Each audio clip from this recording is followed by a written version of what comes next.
Good afternoon and welcome everyone to our meeting of our first virtual meeting rather of the Legislative Commission. Will the Secretary please call the roll? Assemblywoman Benitez Thompson. Here. Assemblywoman Carlton. Here. Assemblyman Daly. Here. Speaker Frierson. Here. Assemblywoman Krasner. Here. Assemblyman Wheeler. Here. Senator Dennis. Here. Senator Hammond. Here. Senator Hardy. Here. Senator Settlemeyer. Here. Vice Chair Ratty.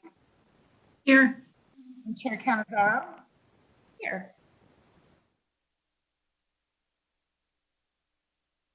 Thank you. It sounds like we've got everybody with us. So a couple of housekeeping reminders just generally before we get started with everything today. I would ask that anyone who does testify either in public comment or during the course of our discussions today to please state and spell your name for the record before you testify so that we can have that accurately reflected in the records for this meeting. If anyone wants to receive a copy of the Commission's agendas, minutes, reports, you may be added to our mailing list by following the links on the website of the Nevada Legislature or by providing information to our staff. Contact information for staff is also listed on the website.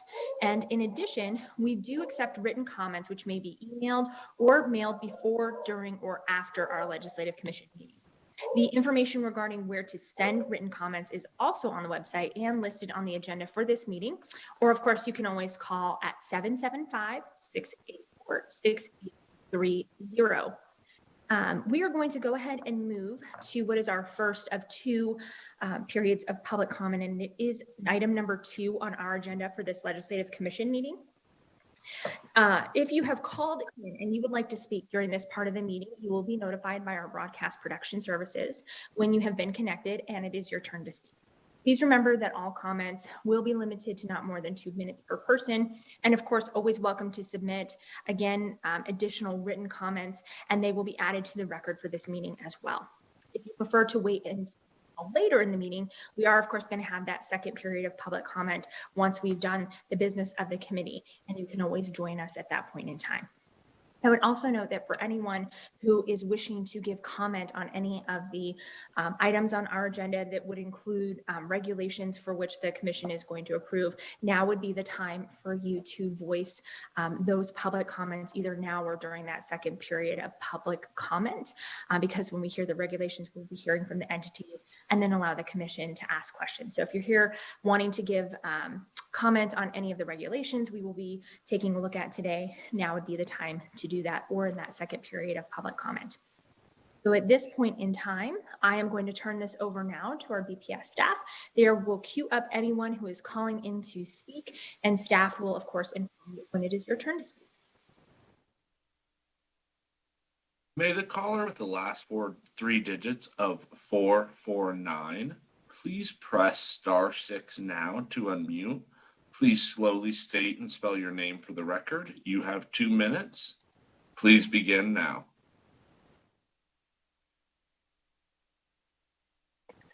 Good afternoon. My name is Peter Tolsdorf. The spelling is T-O-L-S-D-O-R-F.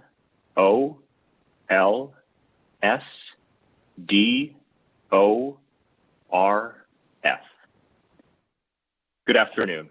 I'm the General Counsel for the National Electrical Manufacturers Association, NEMA. NEMA is a trade association that represents manufacturers of electrical equipment and products such as general service lamps. I speak today on behalf of NEMA to oppose an amendment to Section 701 of the Nevada Administrative Code that would define general service lamps and impose a minimum efficiency standard of 45 lumens per watt. As described in much more detail in NEMA's letter of September 10th, 2020 to the Legislative Counsel's office, which is in the file record, the rule is squarely preempted by federal law and would harm Nevada businesses and citizens, particularly if imposed on its effective date of January 1st, 2021. The Federal Energy Policy Conservation Act, or EPCA, and subsequent amendments broadly preempts state energy conservation regulations concerning covered products, including general service lamps. EPCA preempts the rule because it seeks to regulate what is exclusively within federal authority. This is not just NEMA's view. The U.S. Department of Energy, in the December 27, 2019 regulation, specifically noted that Nevada is preempted from setting such a standard itself under state law. Nevada joined a dozen other states in legally challenging this decision, directly conflicting with today's proposed amendment. If the Legislative Commission disagrees with the Department of Energy's conclusion, NEMA respectfully requests that the rule be amended to state that it is, quote, without effect to the extent preempted by federal law or regulation. Nevada businesses and consumers would be harmed by January 1st, 2021 effective date. Nevada retailers would face a daunting challenge of identifying which of their products meet the rule's definition, but are not within one of the rule's 28 enumerated exclusions, and then removing those products from inventory with just 2 months' notice, heading into a busy holiday season during a global pandemic. The current state of the supply chain would almost guarantee that consumers would find empty shelves and few lighting options. At a minimum, we ask that the rule's effective date be set to September 10th, 2021, to allow an orderly response by impacted businesses in Nevada and for a thorough consideration by the Commission of the rule's legal flaws. In conclusion, NEMA requests that the rule be stopped. In the alternative, we request an implementation date of September 10th, 2021, or that language be added to the regulation that it is without effect to the extent preempted by federal law or regulation. Thank you for your consideration.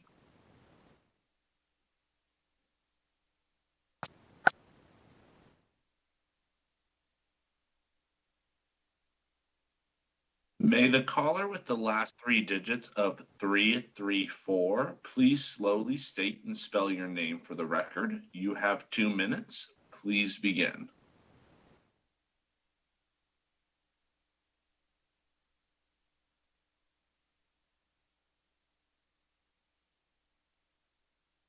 Once again, I ask the caller with the last 3 digits of 334 to please slowly state and spell your name for the record. You have 2 minutes. Please begin. My name is Andrew Delaski, Delaski. I'm the Executive Director of the Appliance Standards Awareness Project. We're a coalition project of consumer, environmental, and energy efficiency advocacy organizations that work for cost-effective energy efficiency standards. And I want to comment in response to the previous caller's remarks who was representing the light bulb manufacturers. We are supportive of the light bulb regulations that have been developed by the Nevada Energy Office in response to a state law passed last year. As required by state law, enacted in 2019. And I want to make just four brief points. First of all, the light bulb standards required by the legislature and developed by the Energy Office will effectively move the market in Nevada to LED light bulbs. These are very efficient bulbs that are widely available from retailers throughout the state, throughout the country indeed. A typical LED light bulb will save the consumer about $25 to $50 over the life of the bulb. And it's far more efficient than the incandescent light bulbs that are being replaced. Incandescent light bulbs produce far more heat than light. Moving the market to LEDs makes a ton of sense, which is why the legislature passed the law in 2019. The regulations were initially proposed in the fall of 2019. Indeed, the state law initially requires that the regulations take effect as of January 1st of 2020. So we're a bit behind in getting the regulations in place. But I was very pleased to note that there were some initial concerns raised by the Nevada Resorts Association, but in dialogue with Natural Resources Defense Council, Nevada Conservation League, and others, consensus was developed as to what should be recommended for the scope of the standards of the regulations. And that recommendation was submitted to the Nevada Energy Office earlier this year, and the regulations adopted in the summer reflect the recommendations of the Nevada Resorts Association as well as the environmental community. So it's a good consensus set of recommendations that address some initial concerns. I also want to respond to the claim that Nevada is preempted. That is incorrect. Federal law provides a specific exemption for Nevada, also enjoyed by California. Those are the two states that have this exemption from preemption. California implemented the standards on January 1st of this year. NEMA brought a lawsuit, and the U.S. District Court for the Eastern District of California rejected the claims of NEMA, and the standards are now being implemented, and quite successfully across the border since January 1st of this year. The final point I want to make is that these standards will provide significant emissions reductions for Nevada, helping to reduce electricity, means that we run our power plants less, and that provides significant reductions in emissions that contribute towards environmental problems. Thank you for the chance to testify today, and I'd be welcome. Also want to direct you to the written comments that we submitted to this docket, along with Natural Resources Defense Council, the Nevada Conservation League, and the Southwest Energy Efficiency Partnerships, which are on the record. Thank you very much.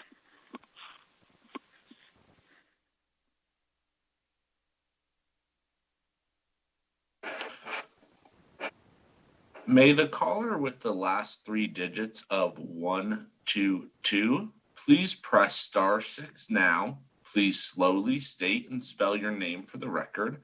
You have 2 minutes. Please begin.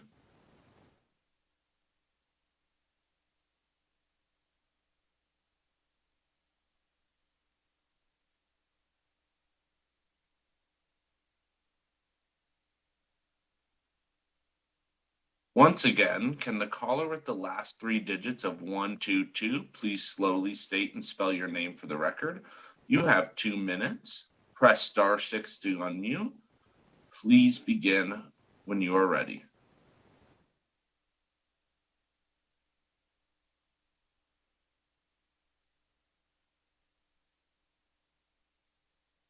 Moving on to the next caller. Can the caller with the last three digits of 732 please press *6 now to unmute yourself? Please slowly state and spell your name for the record. You have 2 minutes. Please begin. Good afternoon, members of the committee. My name is Kyle Davis, K-Y-L-E D-A-V-I-S, and I am here today on behalf of the Nevada Conservation League. We are here today in support of Regulation R119. You should have a letter on Nellis with our support that was mentioned earlier by Mr. Delaski, along with accompanying legal analysis that will demonstrate the state's ability to adopt these regulations. Our organization was proud to support AB 54 during the 2019 legislative session, which I would note passed unanimously in both houses of the legislature. And we participated in the regulatory process, which, as has been described, was a really good process that brought various parties together and arrived at a compromise solution that works for the state of Nevada. These regulations have broad support from a number of different entities that participated in this process, and would encourage this committee's adoption of these regulations. We feel that this is a positive step forward in terms of helping Nevadans save energy, save money on their utility bills, and helping reduce pollution in our state. Thank you very much for your time.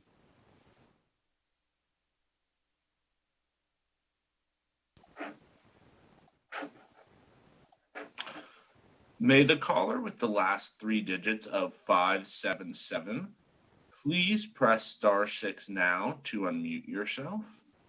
Please slowly state and spell your name for the record. You have 2 minutes. Please begin.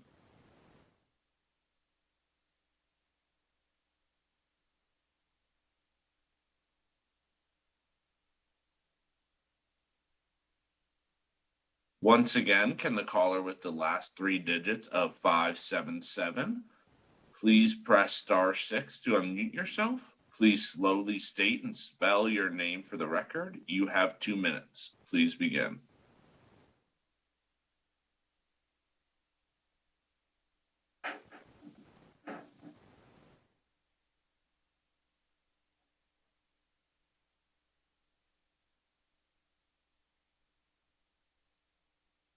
At this time, there are no additional callers. The public line is open and working.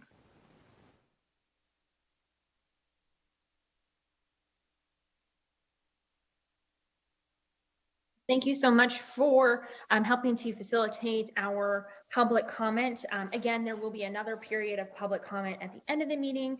So if you've missed this first segment of public comment, please be sure to join us through till the end and give your public comment there, or alternatively give it in writing.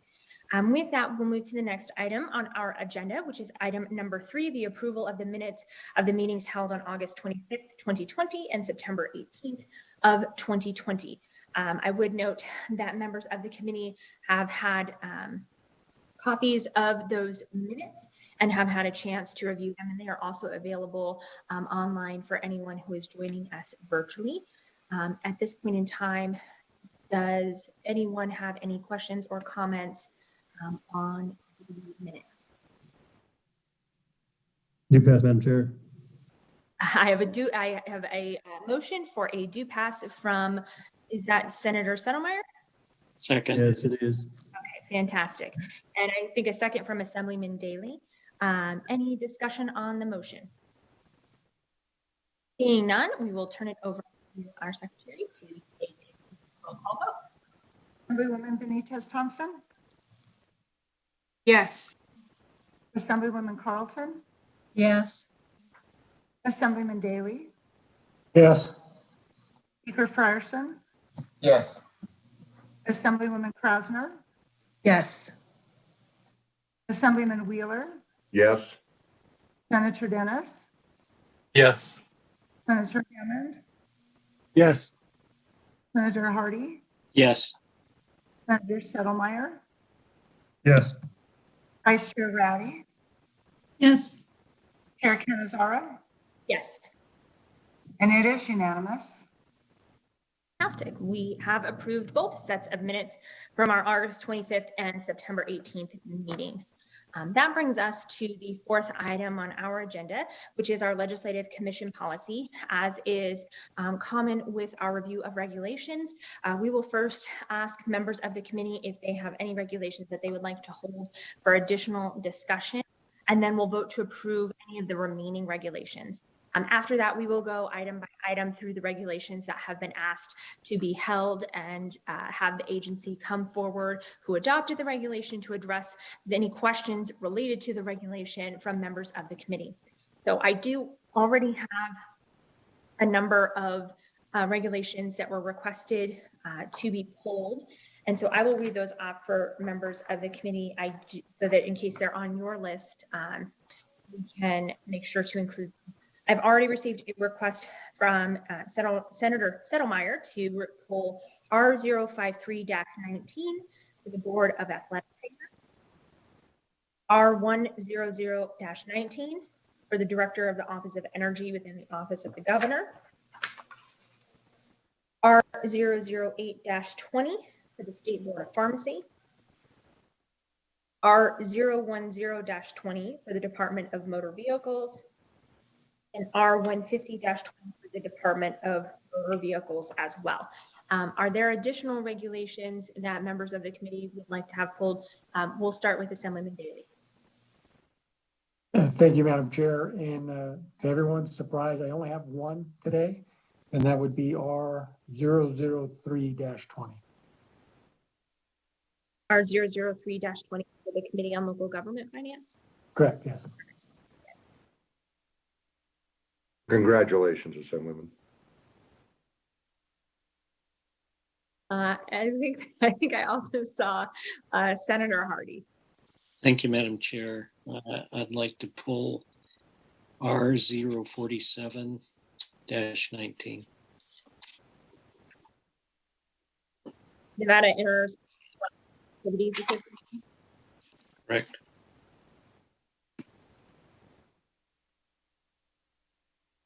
Any others that committee members would like? Madam Chairwoman, I have one. Fantastic. Assemblyman Thompson, please. Thank you so much. R112-19. The Officer Standards and Training Commission. Perfect. Yes.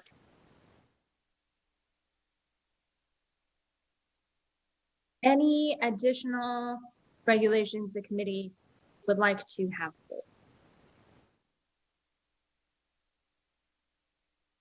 I'm not seeing any.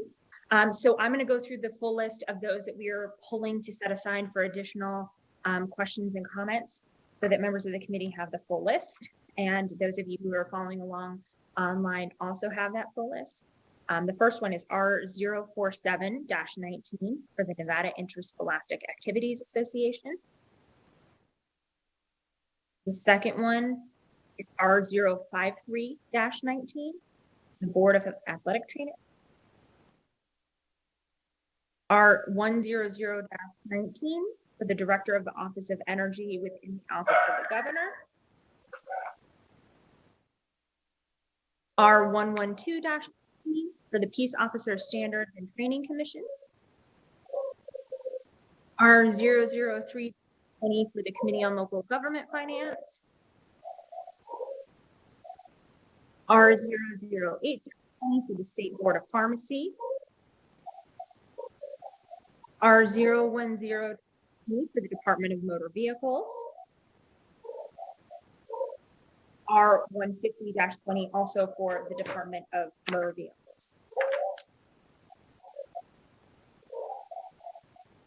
So if you just heard a regulation that you were waiting to potentially testify on, we will be taking additional testimony on those.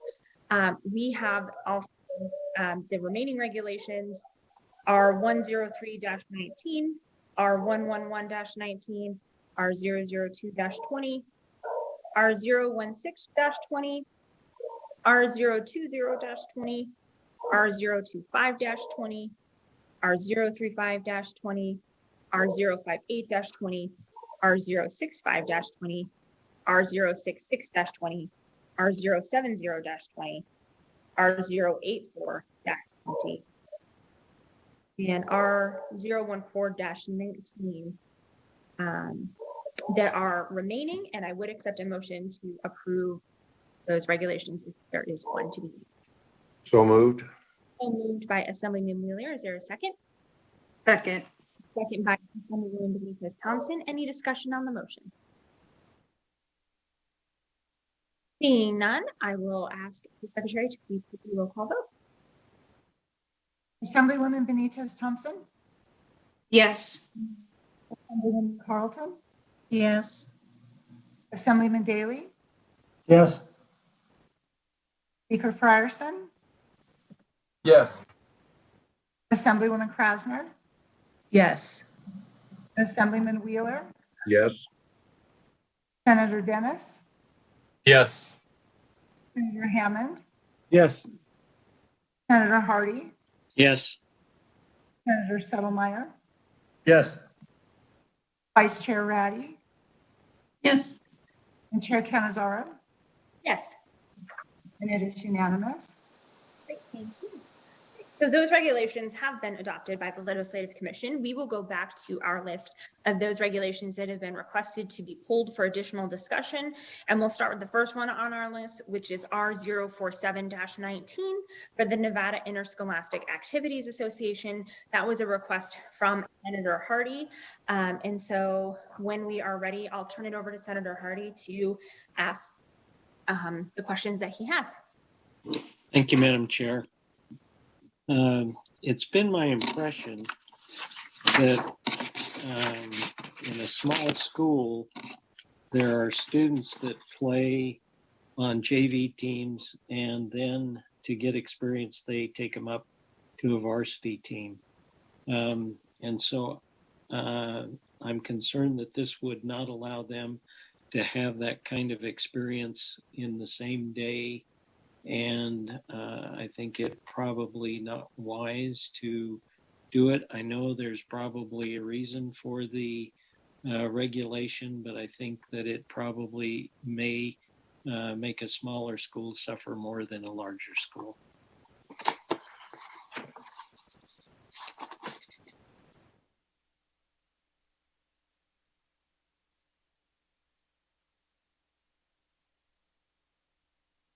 Do we have anyone from the Interscholastic Activities Association? Yes, Chair. Chairman Canavera, this is Paul Anderson. I'm legal counsel for the NIAA. I'd be happy to address that question. I think the Assemblyman's understanding of the regulation may be a bit different than what's written. This regulation was passed primarily to help small schools. It was sponsored by our smaller classification schools. Based on the fact that they have a fewer number of students who are able to compete, and by allowing players to compete at more than one level in one day in a particular sport, for instance, basketball, a JV player who may be needed up on the varsity roster could play the JV game, but could be up on the varsity roster as perhaps the 10th player on the team in case there was a need for a player based on a foul situation or whatever.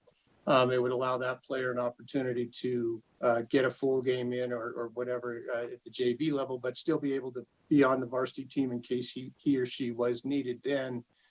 And as I say, that's been requested by our smaller classification schools in order to allow them to continue to have multi-level teams, JV teams and varsity teams in a particular sport. Madam Chair, if I may, maybe I'm reading this wrong. Section 1 of this regulation prohibits a pupil who participates in a sanctioned sport from participating in more than 2 levels of competition during a day, thereby allowing the pupil to participate in 2 levels of competition in a single day.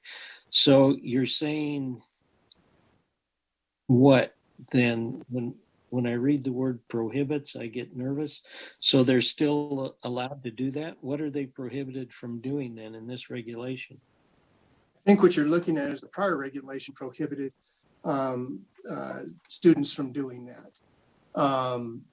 The regulation now allows students to do that, to be able to participate, other than in the sport of football, in a particular sanctioned sport at two different levels in one day. For instance, a JV and a varsity level. That's what the regulation now allows. So if I've seen games recently that have been doing that, it's against the regulation? Doing what? I'm not sure. Not sure what you're asking.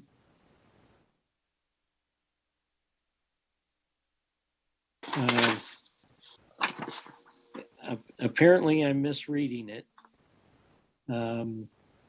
And so I will withdraw my objection if the intent is to actually let them do exactly what you've said. Can I jump in, Madam Chair? Sorry, yes, please. Senator Hardy, you don't mind if I jump in just for clarification? Go ahead. You who do basketball. Yeah, so, I've coached at a small school, and the way the regulation read is it looked at the number of quarters per day at some point, and I think they may have changed that since then. The way I read this right here is you're basically saying, we're basically saying you can play 2 games in a day, and I think it's 2 levels, but we're just going to consider that one game for the purposes of making sure that student isn't ineligible or breaking any kind of rules. That's the way I read it. So it provides more flexibility. The way I read the language of this particular regulation. Is that correct, Mr. Anderson?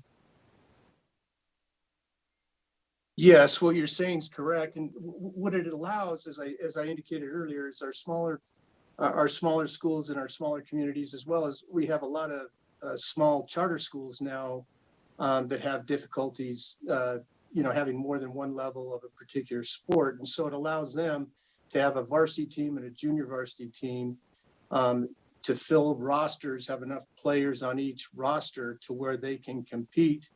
By allowing some of the players who may be junior varsity players to be up on the varsity after the junior varsity game and play if needed. it doesn't necessarily mean that they're going to, and there are precautions in the reg that place some responsibility on the coaches to make sure the safety of the students. You're not overplaying somebody, but it does allow them to fill a roster and have a junior varsity team and a varsity team, lets the player play at both levels in one day. And it, as you indicated, it would only count as one game for that particular student going towards the maximum number of games he or she can play in a season. So basically, Mr. Anderson, I'm looking at section 1, subsection 3. It basically, you're not worried about the number of quarters in a night. So presumably, again, you're putting some of the responsibility on the coach and the school staff. You're basically saying you could play 6 quarters, you could play 7 quarters, but it still only count as one game. And that is, by all definition, more flexibility, especially for those small schools that, they do have a tough time fielding a JV team. If you can only field one team, you obviously want to field a varsity team, but there's several players that need more experience, and they won't get it if they're not playing at least the JV level. So you bring down 1 or 2 players, let them play, and then you have to have them for the varsity season as well for that to happen. So that's the way I read it, is that it creates that flexibility that's needed for at least the smaller schools. That's Madam correct. Chair, I And appreciate that. Okay. Thank you. I'll be supporting that with that explanation. Thank you, Madam Chair. Any additional questions or comments from members of the committee? See any? Make a motion to do pass. I have a motion to do pass from Assemblyman Wheeler and a second from Senator Bennett. Any discussion on the motion? Seeing none, we'll have the secretary take a roll call vote. Assemblywoman Benitez Thompson, Yes. Assemblywoman Carlton, Yes. Assemblyman Daly, Yes. Speaker Frierson, Yes. Assemblywoman Krasner, Yes. Assemblyman Wheeler, Yes. Senator Dennis, Yes. Senator Hammond, Yes. Senator Hardy, Yes. Senator Settlemeyer, Yes. Vice Chair Ratty, Yes. Chair Canizaro, Yes. and it is unanimous. Great. So that regulation is passed. We will move to the next one on our list, which is R 053-19 for the Board of Athletic Trainers. That was a request from Senator Settlemeyer to pull that. So we'll turn it over to him to ask his questions and go from there. Thank you, Madam Chair. With that being said, I was curious within this regulation, how many hours of actual physical work in the form of dry needling has to be done by a student before they're given the ability to practice dry needling? I was reading through the regulation, and the number of hours, though it doesn't specifically say, it says 150 hours, but how much of that actually has to be within physical utilization of dry needling?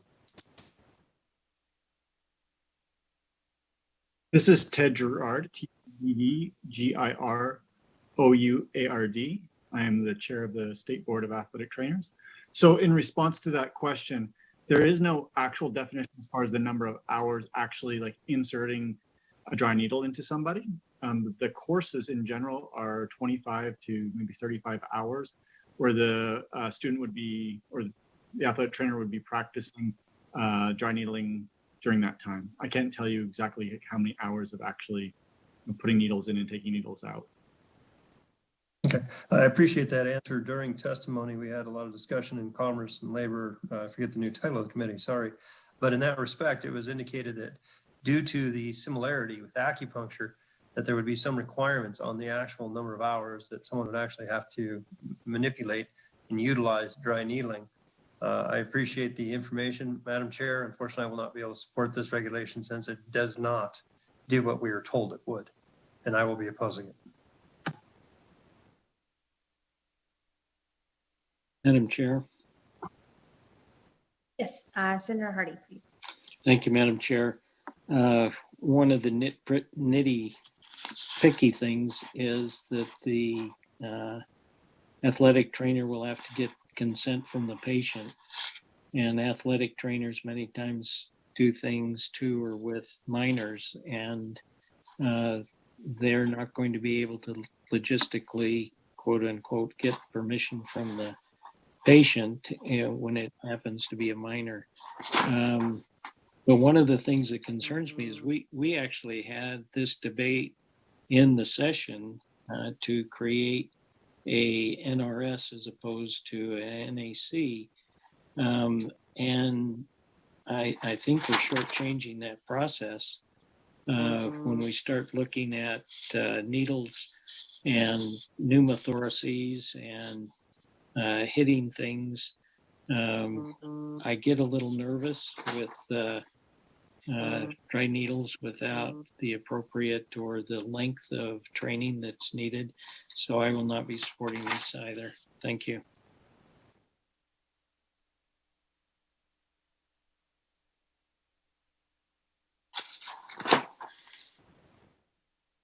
Additional comments or questions from members of the committee? Yes, Madam Chair. Assemblywoman Carlton, please. Thank you very much. So this was a very talked about piece of legislation last section. I apologize. I've got too many things on my desk here. So I guess what I need to jog my memory, and if the gentleman from the athletic trainers, I know we had a lot of discussion about numerous sports teams using some of these techniques on some of the professional athletes, that there were a number of athletic trainers in the state that were really not interested in this. This was a sort of a different level of athletic trainer. So if the representative from the board could elaborate a little bit on this, and I just want to make sure that the same level of education is applied across the board for the same scope of practice. So that's my key, and that's what I've always looked at. So if we could get those answered, please. Yes. So the level of athletic trainer that in general is doing this is with the professional sports teams or the collegiate sports teams, and or performance medicine like Cirque du Soleil. So these are advanced, highly trained people. They all have master's degrees. They've all done advanced training in dry needling to this point. They are currently doing it. I recently was talking to the athletic trainers from the Golden Knights, actually just a few days ago. This is an integral part of their training and what they do on a day-to-day basis. It's the same with the Las Vegas Raiders. This is going on basically every day currently. And we feel that the training is similar to what the physical therapists are doing as far as the advanced skills and courses needed to do this. This regulation is basically the same as the physical therapists that was passed in December. And I'm happy to answer any more specific questions on that. And thank you very much, Madam Chair. And those are the things that I needed to hear, because I know we've had multiple discussions about this particular technique, and always wanting to make sure that if a certain procedure or practice is used, and we're going to categorize it that way within that particular practice, we always want to make sure that it's the same across the board. And in a lot of the discussion that we had last session about dry needling, we wanted to make sure that we didn't take anybody out that would be qualified to do it, knowing that it's done in a lot of different areas. We just wanted to make sure that everybody did it safely and effectively, and that everyone above all followed the 1-1-1 rule: one needle, one patient, one insertion. That was the major goal. And I'm satisfied with the answers that I have, and I would be able to support this regulation today. Thank you very much, Madam Chair. Additional questions or comments from members of the committee? Senator Hardy, please. Thank you, Madam Chair. I appreciate the people who admit that it's already being done by athletic trainers, which is somewhat interesting. But if we look at the athletic trainer that is doing this with the Cirque du Soleil, the athletes that are professional athletes, that's a little different, and I'm not sure that this differentiates other than 25 hours of didactic instruction and training, and that could be 24 hours of didactic and 1 hour of training. So I'm a little uncomfortable that this opens the gate for athletic trainers that are doing things on the high school field, as it were. So I understand there's a differentiation between the training of a professional athlete, physical therapist, as it were, and what or athletic trainer, and what this, it opens too much, and again, you still don't have the patient being able to give direction. And so I suspect that what you're trying to say in this, and I'll ask for that clarification, is this will not be done by a athletic trainer on a minor. The way the statute's written, or the way the regulation's written, is that the understanding? That has always kind of been the understanding, but it's not written like that. This was written basically exactly the same as the physical therapy legislation, which passed. I personally don't see someone doing this on a minor, and especially without consent of their parent. As far as people that have expressed interest in doing this clinically, which we surveyed our members, I don't think and Michelle's on the line here as well, I don't think we had anyone that was in that arena at this time. And as far as the number of hours, it's 25 hours, you're right, of didactic instruction, plus another 125 hours of didactic instruction and training. So really it's 150 hours total of training. Well, I can read a book for 124 hours. Yes, and but this does say, yeah, I'm sorry to interrupt you, but this does say specifically that it specifically is related to dry needling. So the aspects of anatomy relevant to dry needling, the control of bloodborne pathogens, the circumstances under which dry needling may or may not be appropriate. So this is all related directly to that. And yes, I agree that you said, it could be 1 hour of hands-on and 24 hours of coursework, but also these courses must be approved by the Board of Certification, which I can guarantee you will not approve a course that is 1 hour of hands-on.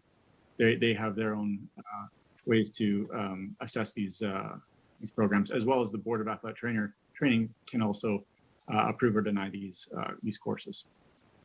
And we would not approve a course that was 1 hour of hands-on.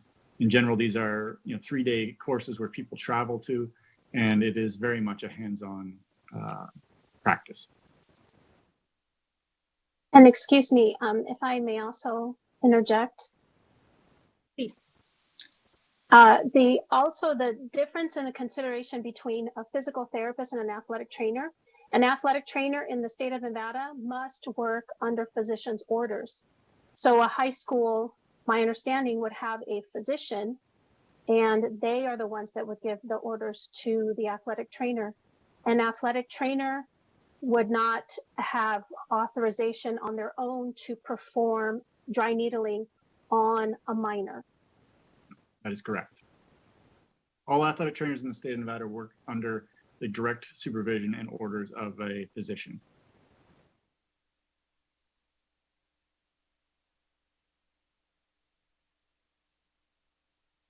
I'm feeling a little more comfortable. I'm trying to envision the athletic trainer. You don't see this happening on the field. You see this happening in the athletic in a clinic. Yes. Yes. In which case a minor wouldn't be able to be there without a parent's approval. Yes, technically they have to have consent to treat anything.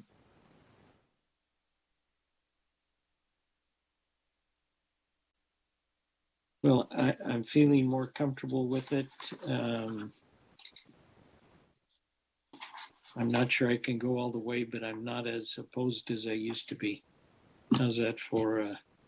I statement? appreciate that. I do appreciate that. And, I think that as more professional sports teams move to Nevada, this is absolutely something that is being done throughout the country in professional sports. And I really feel that, by not having this, we could be very much limiting the ability of their athletic trainers to basically, keep up with, current trends in sports medicine.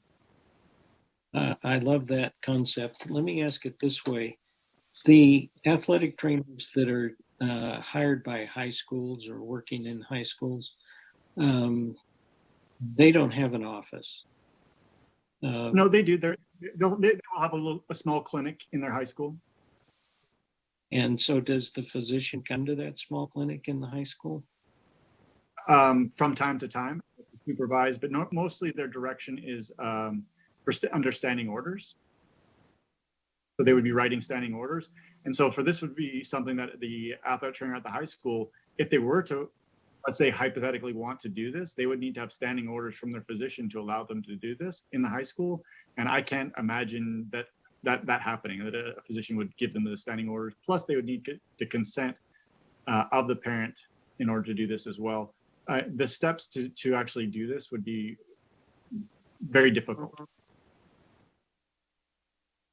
I just am trying to envision the physician coming to the little room in the high school and supervising a dry needling procedure. They're not going to. I honestly, I just don't see this happening in a high school setting. Neither do I, and that's why I see this as opening a door without differentiation. Thank you, Madam Chair. A hand for Assemblyman Wheeler, please. Hi, Madam Chair. Thank you very much. I'm reading section 3 here, where it says performing dry needling, an athletic trainer must obtain a signed form which provides informed consent from the patient. But I see nothing in here that says that it must have consent from the patient's parent if the patient is, under 18 years old. So why wasn't that added in here is what I'm asking, just to Senator Hardy's point.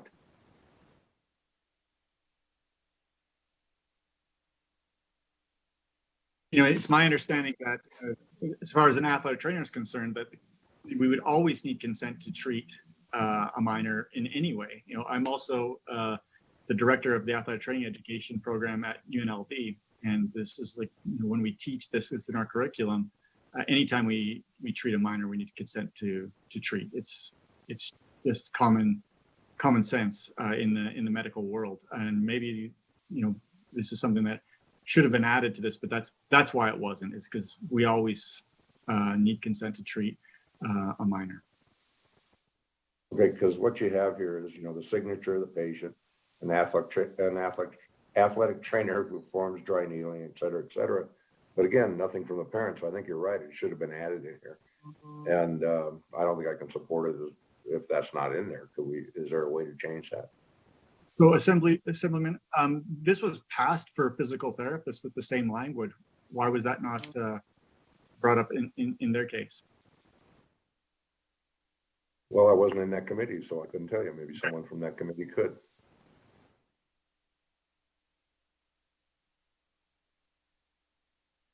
Because I kind of think I would have demanded that it was.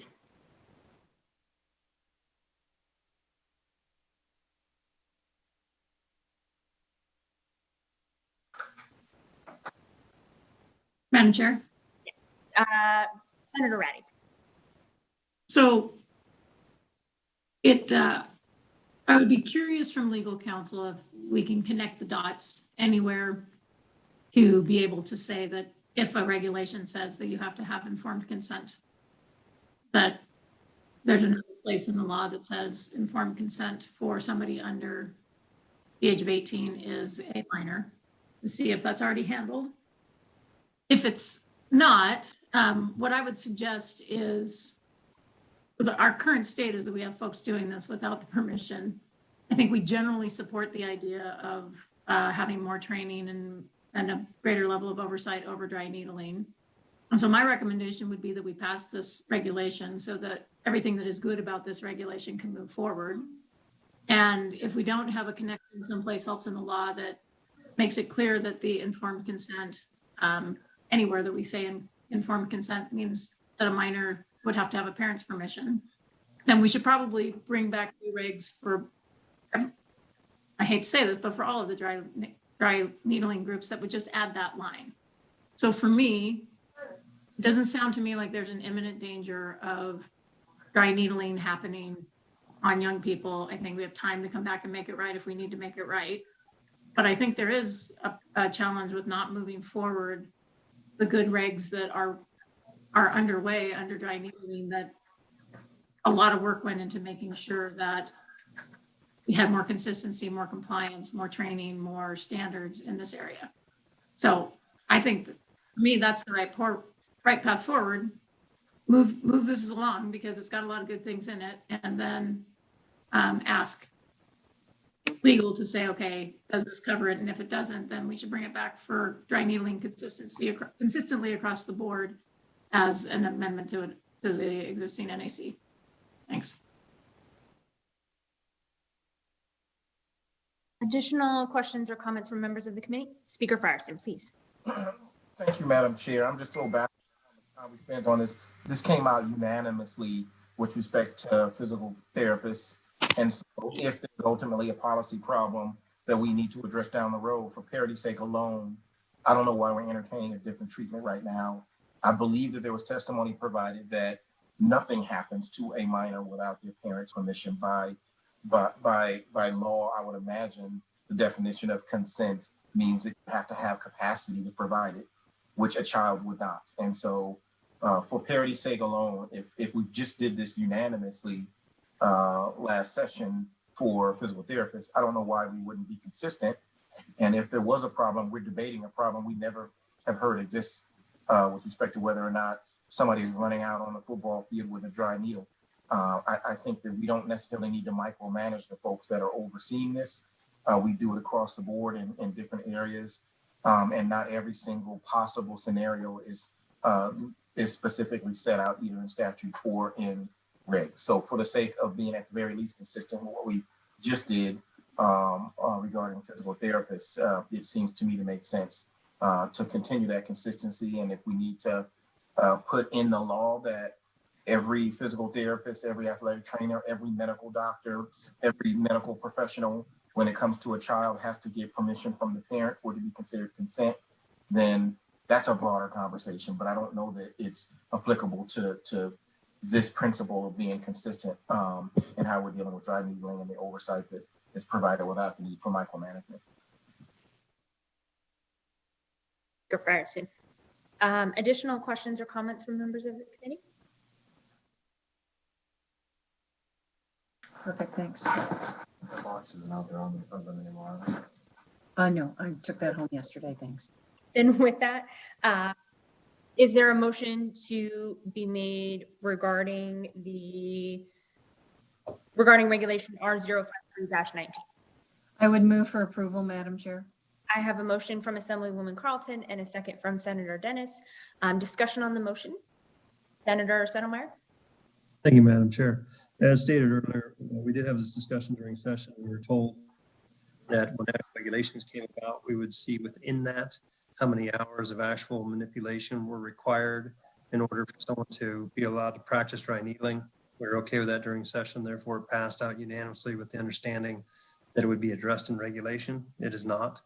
I agree with Senator Ratty. It should be all inclusive across all boards, should all be the same. But I do believe there needs to be some actual requirements of physical manipulation, because as this reads right here, technically you could do a 150-hour Zoom class and then be able to do dry needling. And I think it's improper considering what we require of acupuncturists to utilize needles. Therefore, I will be opposing. Thank you, Madam Chair. Any further discussion from members of? Seeing none, Madam Secretary, if you could please call the roll call vote. Assemblywoman Benitez Thompson, Yes. Assemblywoman Carlton, Yes. Assemblyman Daley, Yes. Speaker Frierson, Yes. Assemblywoman Krasner, No. Assemblyman Wheeler, No. Senator Dennis, Yes. Senator Hammond, No. Senator Hardy, No. Senator Settlemyre, No. Vice Chair Ratty, Yes. Chair Canizaro. Yes. You have 7 in favor and 5 opposed. And the motion passes. The regulation R053-19 will be adopted. We will move on to the next item on our list, which is R100-19 for the Director of the Office of Energy within the Office of the Governor. And I believe that actually Senator Hardy had requested for this one to be pulled. So we'll turn it over to him to go ahead and ask some questions.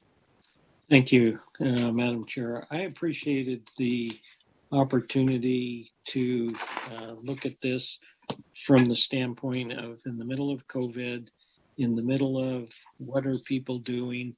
And so I got out my general lamps and I looked at, the cost of my general lamp was, I guess it's reverse. So if I do that, or if I, at any rate, the general lamps that exist now that they showed pictures of in the regulation are things that I have in my closet that I've got ready to change out and to be able to do. I've changed 3 bulbs in the last week, and all of those bulbs that say they're long lasting and long lived and give you the impression that they're going to last 10 years, it's not true.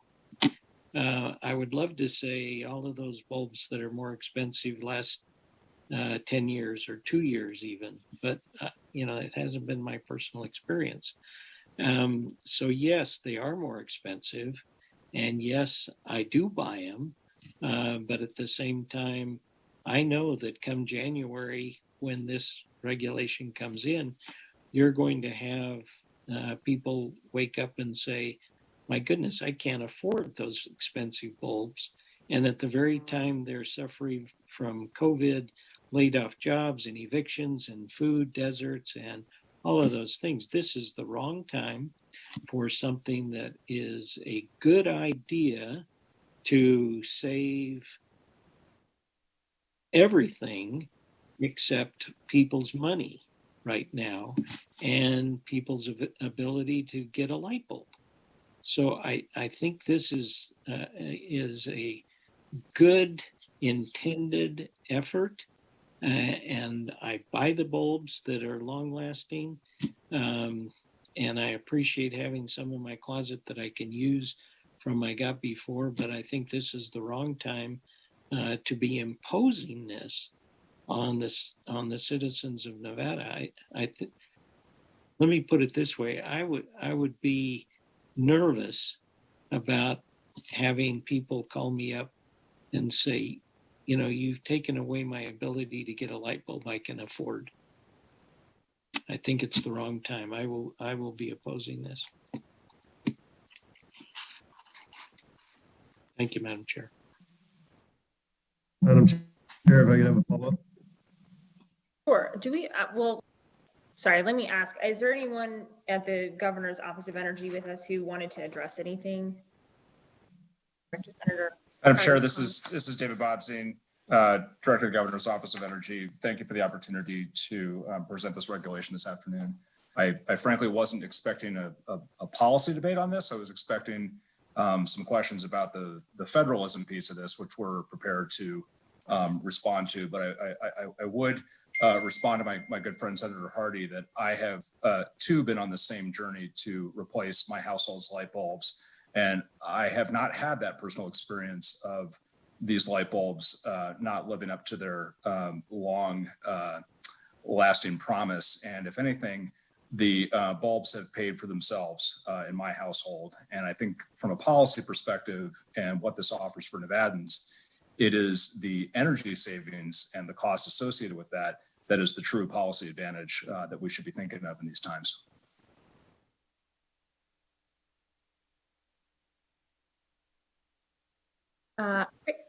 Senator Settlemeyer, please. Thank you, Madam Chair. I appreciate that. Mr. Bobzin, good to see you again. It's been a while. In that respect, I myself have gone over to LED over time. I'm a little bit more persnickety, so I took a Sharpie and actually put the date that I put the bulbs up. And on certain bulbs, yeah, they last actually 10 years. So that's great. And sometimes they don't. It depends on if you're turning them on and off more often than the manufacturer thought you would. So if you turn them on and off more, they actually will not make that lifespan. But my question was more to an agricultural one. I know you're shocked. Will I still be able to buy a heat lamp bulb? So that way for the baby calf when he's a little bit cold, will I still be able to try to get a regular light bulb? So maybe it's not the right thing to do, but sometimes it's difficult to start farm machinery. So sometimes you put a light bulb into the engine compartment in order to make it a little bit easier to start. However, LED bulbs don't really work that way. So in that respect, will those still be available for individuals in that respect? Senator Settlemeyer, David Bobzin for the record, thank you for the question. I have with me today Robin Yoakum, who is our program manager, that is our lighting expert. We went through a very careful rulemaking process to make sure that how we were approaching these light bulbs did have room for these sorts of needed exceptions. So I'll turn it over to her so that she can give you the definitive answer on your agriculture question. Thank you. Good afternoon, Robin Yoakum for the record. That's ROBINYOCHUM. Thank you, Senator Settlemeyer. Yes, you will still be able to get the heat lamps that you need for those baby calves.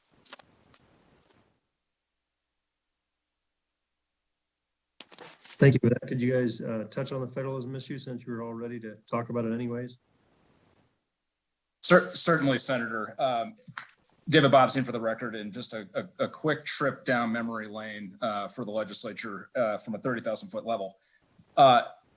Clear back to the 2007 session of the Nevada Legislature, Nevada has occupied the field when it comes to enacting light bulb energy efficiency standards. I was looking for my button.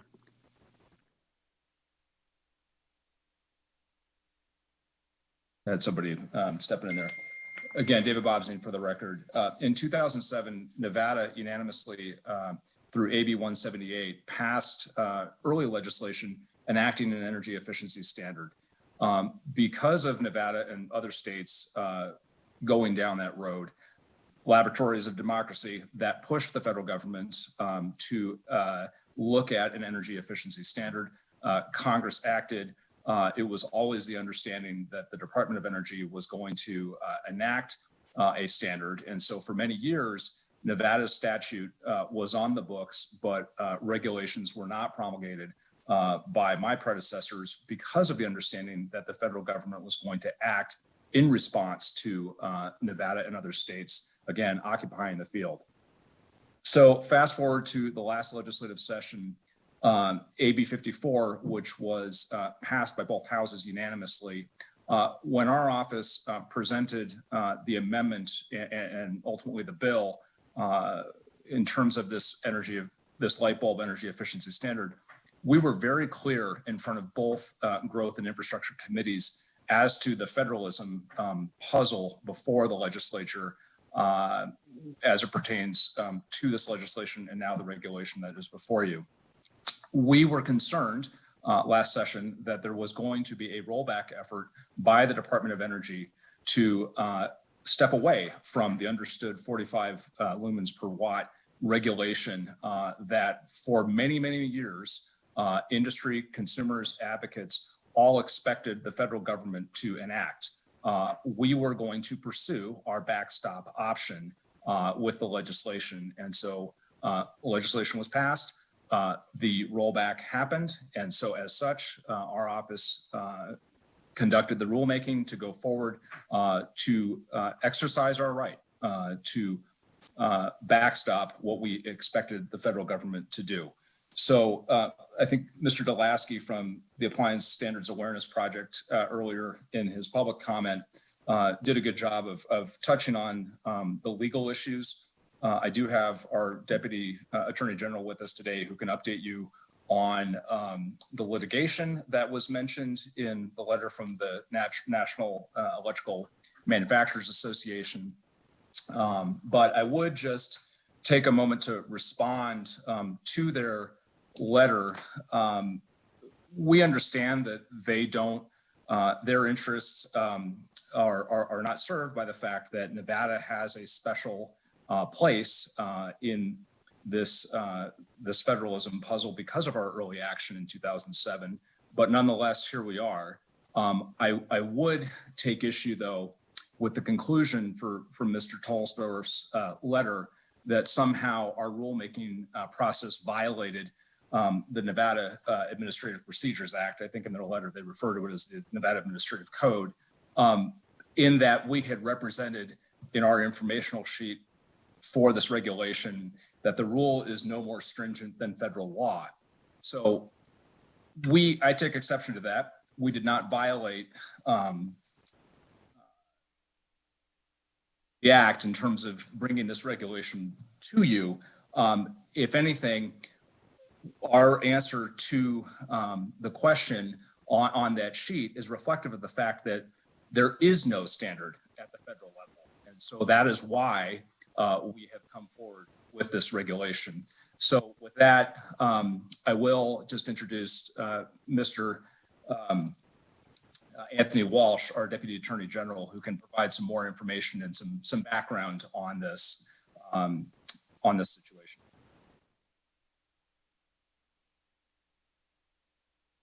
Thank you, David. I appreciate that. And thank you, Senator Settlemyer, for allowing me to speak today. For the record, my name is Anthony Walsh. I'm a Deputy Attorney General for Governor's Office of Energy. My name is spelled A-N-T-H-O-N-Y. My last name Walsh, W-A-L-S-H. As a brief bit of background for the committee today, 42 U.S.C. 6297 sub B and 4, as well as sub I or sub 1 on that, specifically exempt California and Nevada in this federal rulemaking process. And the litigation that has come out of that has been mostly in California's federal district courts. And the rulings that have come down there, usually industry groups have been seeking injunctions and have not been able to receive them simply because California and Nevada are recognized as having these exemptions that have been enacted essentially post 2018 and prior to any federal rules that have been established. And as Director Bobzien pointed out, no federal rule has been established at this point. So the preemption arguments furthered by opponents have not been met with success, and essentially don't really go further than a motion for summary judgment portion. Additionally, Nevada is part of a coalition of states that are challenging DOE's current rulemaking in terms of an anti-backsliding principle, whereas the object is to ask DOE not to away from a 4 parts per lumen standard. And if there are any additional questions related to that, I'd be happy to address that. Thank you.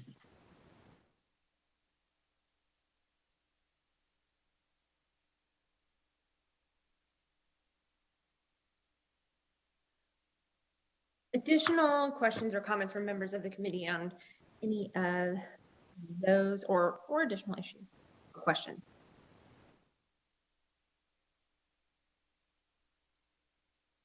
I did have just one because we heard during public comment, and I think I just wanted to clarify. We had heard something that there was a requirement that the regulation be able to take effect in January of 2020, but obviously we're past that time frame.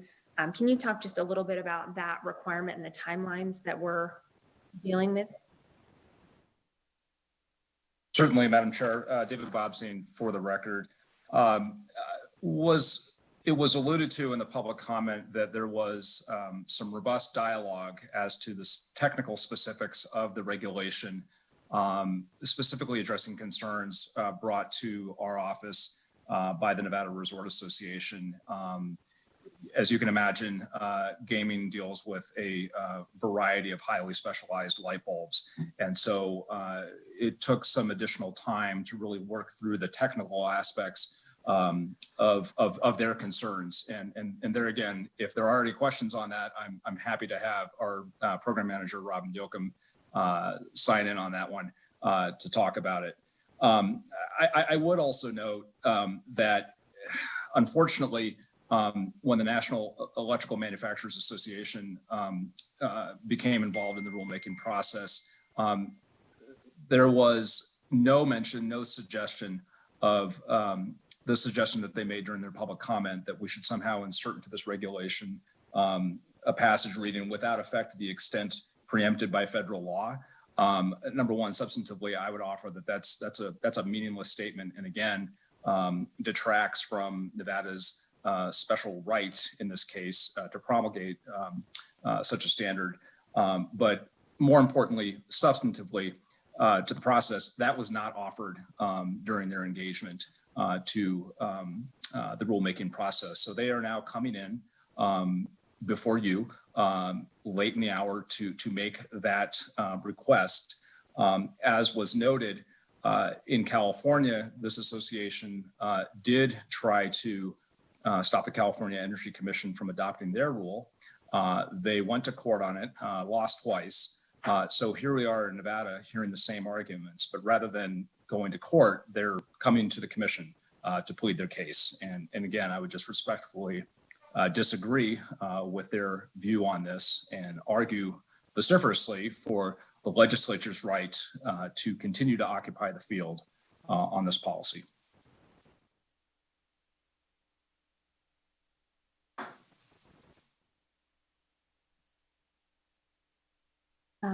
Appreciate it. Any additional questions or comments from members of the committee?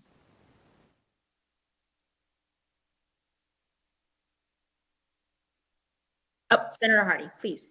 I mean, I love green. I love energy.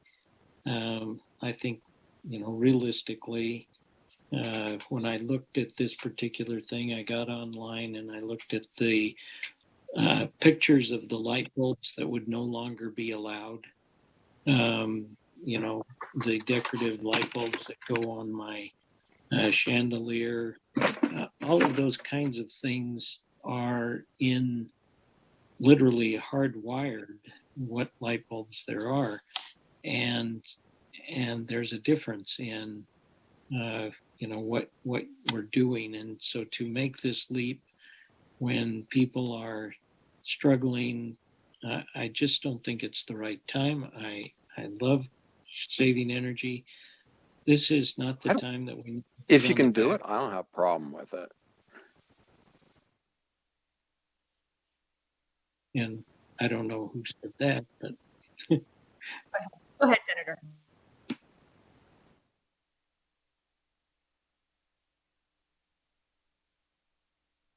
Did you? Sorry, Madam I didn't Chair, know if you. Go ahead.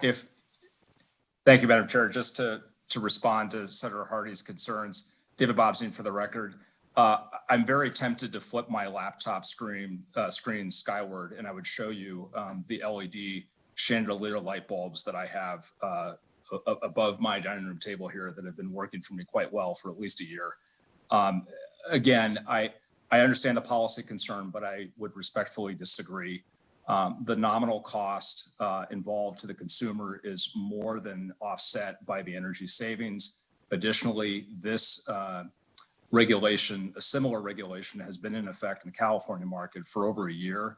Policy-wise, if we don't do this, Nevada stands to become the dumping ground for the product that is no longer the preeminent technology that will save consumers money on their electric bills. What you're saying is we're going to get cheaper light bulbs for a while. Senator David Bobstein, for the record, I would offer, and I very much appreciate your concerns for consumers. And just as an informational point, we are hopeful there is a docket open before the PUC on NV Energy's demand response. Demand management programs, and what they are contemplating is a transition period where some incentive dollars will be used to assist consumers with the purchase of these more energy efficient light bulbs to help with the transition in the marketplace. So I don't want anyone walking away from this meeting thinking that we are not in tune or having concern for consumers and retailers as we are making this shift. Madam Chair, if I may, I think that's wonderful. It's not in our regulation, obviously. It's wonderful to think about that, but this takes effect in less than 3 months. And it is a standard that was assumed for close to a decade was going to happen at the national level. But didn't.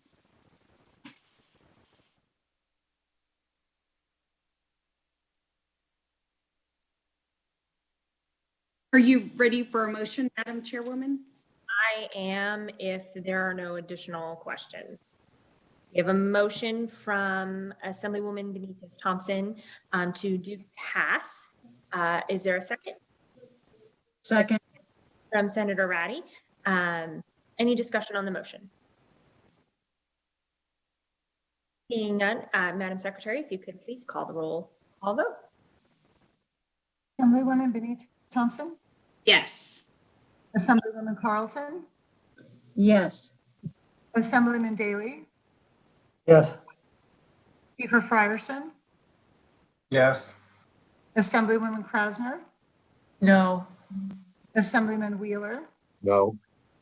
Senator Dennis, Yes. Senator Hammond, No. Senator Hardy, No. Senator Settlemeyer, No. Vice Chair Ratty, Yes. Chair Canizaro. Yes. You have 7 in favor and 5 opposed. And the motion passes. Regulation R00-19 is adopted. We will go to the next item on our agenda for regulations consideration, which is R112-19, the Peace Officer Standards and Training Commission, and we'll turn it over to Assemblywoman Benitez Thompson. She requests to have this one pulled for additional discussion. Thank you so much, Chairwoman. As I was reading the regulations, I guess I wanted to have a better understanding of what the goal was to accomplish this. It seems like we're discussing some very specific type of personnel and people who might move out of a Category 1 or Category 2 position and then go into very other specific types of employment, like being with the commission, and then the director being able to reinstate them back in. I don't see that this regulation is prompted by any specific change in law. So I just wanted to understand more about the purpose this is trying to serve.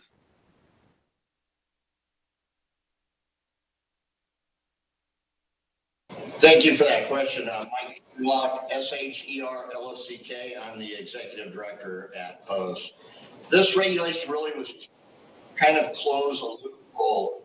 Under the current regulation, if, say, a Las Vegas Metro officer goes to Utah and then 6 years later decides they want to move back to the state of Nevada, reciprocity applies because they went to the state of Utah. On the other hand, if that same officer went to work for our academy here or the U.S. Marshal Service, Secret Service, and they worked there for 6 years, they would be ineligible for the reciprocity track that we currently have. So this was just trying to close that loophole of those officers that may work within the field but were left out of the reciprocity regulation. We've had issues with officers going to Secret Service or the Marshals or FBI right here in Nevada, but were unable to return under the reciprocity track because it wasn't covered in the current regulations. I also see in the regulation that there's the language about their employment, being out of employment for 5 consecutive years. So is that the standard that already applies for the other portion of the population that does have some reciprocity? Yes, again, Mike Sherlock for the record. So the 5 years is just making this new section consistent with the rest of the regulation, which is 60 months. So we kept it consistent, just brought them into that same fold.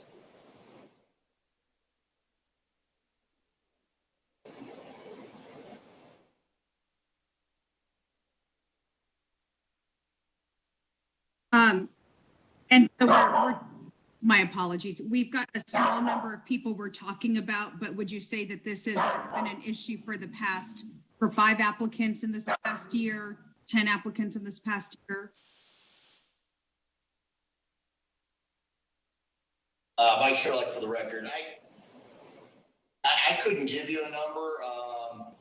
I personally am aware of some that have elected not to return to Nevada because they were not eligible for the reciprocity track from all over the state. Metro comes to mind, being a bigger agency where we see people leave and want to come back to the state. But I don't have a specific number for you, but it happens fairly frequently. Oh, okay. I guess I think that my concern was more about that 5 consecutive years of an inactive status and then not having to pass to re-go through any of the basic certificates and the classes they're in. But it seems like if it's a concern, a bigger concern among different types of groups within this conversation than this just specific group. So I thank you for helping me to understand that. Our pleasure. Again, Mike Sherlock for the record. Just to clarify, even those returning under this track are still required to meet the current hiring standards in terms of background. They have to go to a reciprocity academy, which is the only difference. They still have to meet the physical readiness requirements and pass a state cert test, certification test. So there are those requirements that still apply. It just allows them to return under that track.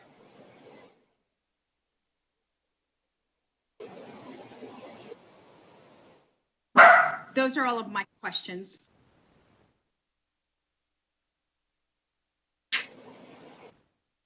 Great, thank you. Any other members of the commission have additional questions or comments? Madam Chair, this is Senator Frierson, if I may. Just briefly, I want to make sure, and it's really more for the record to be clear and for the public, when we're talking about returning within a 5-year period of termination, we're not talking about the layman's interpretation of termination. We're not talking about folks that are fired that are able to come back within 5 years.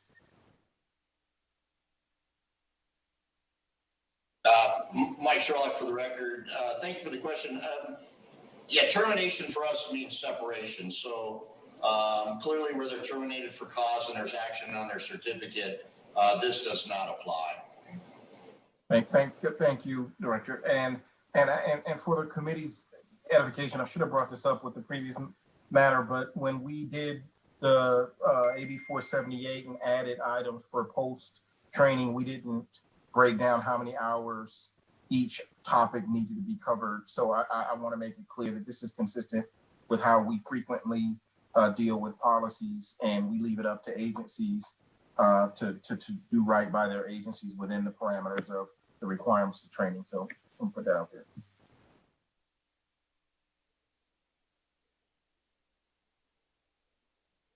Great, thank you. Anyone else have questions or comments?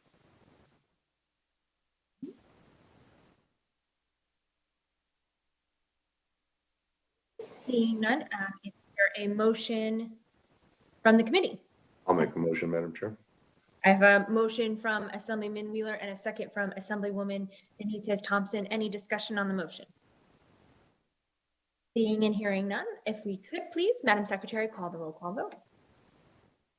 Assemblywoman Benitez Thompson, Yes. Assemblywoman Carlton, Yes.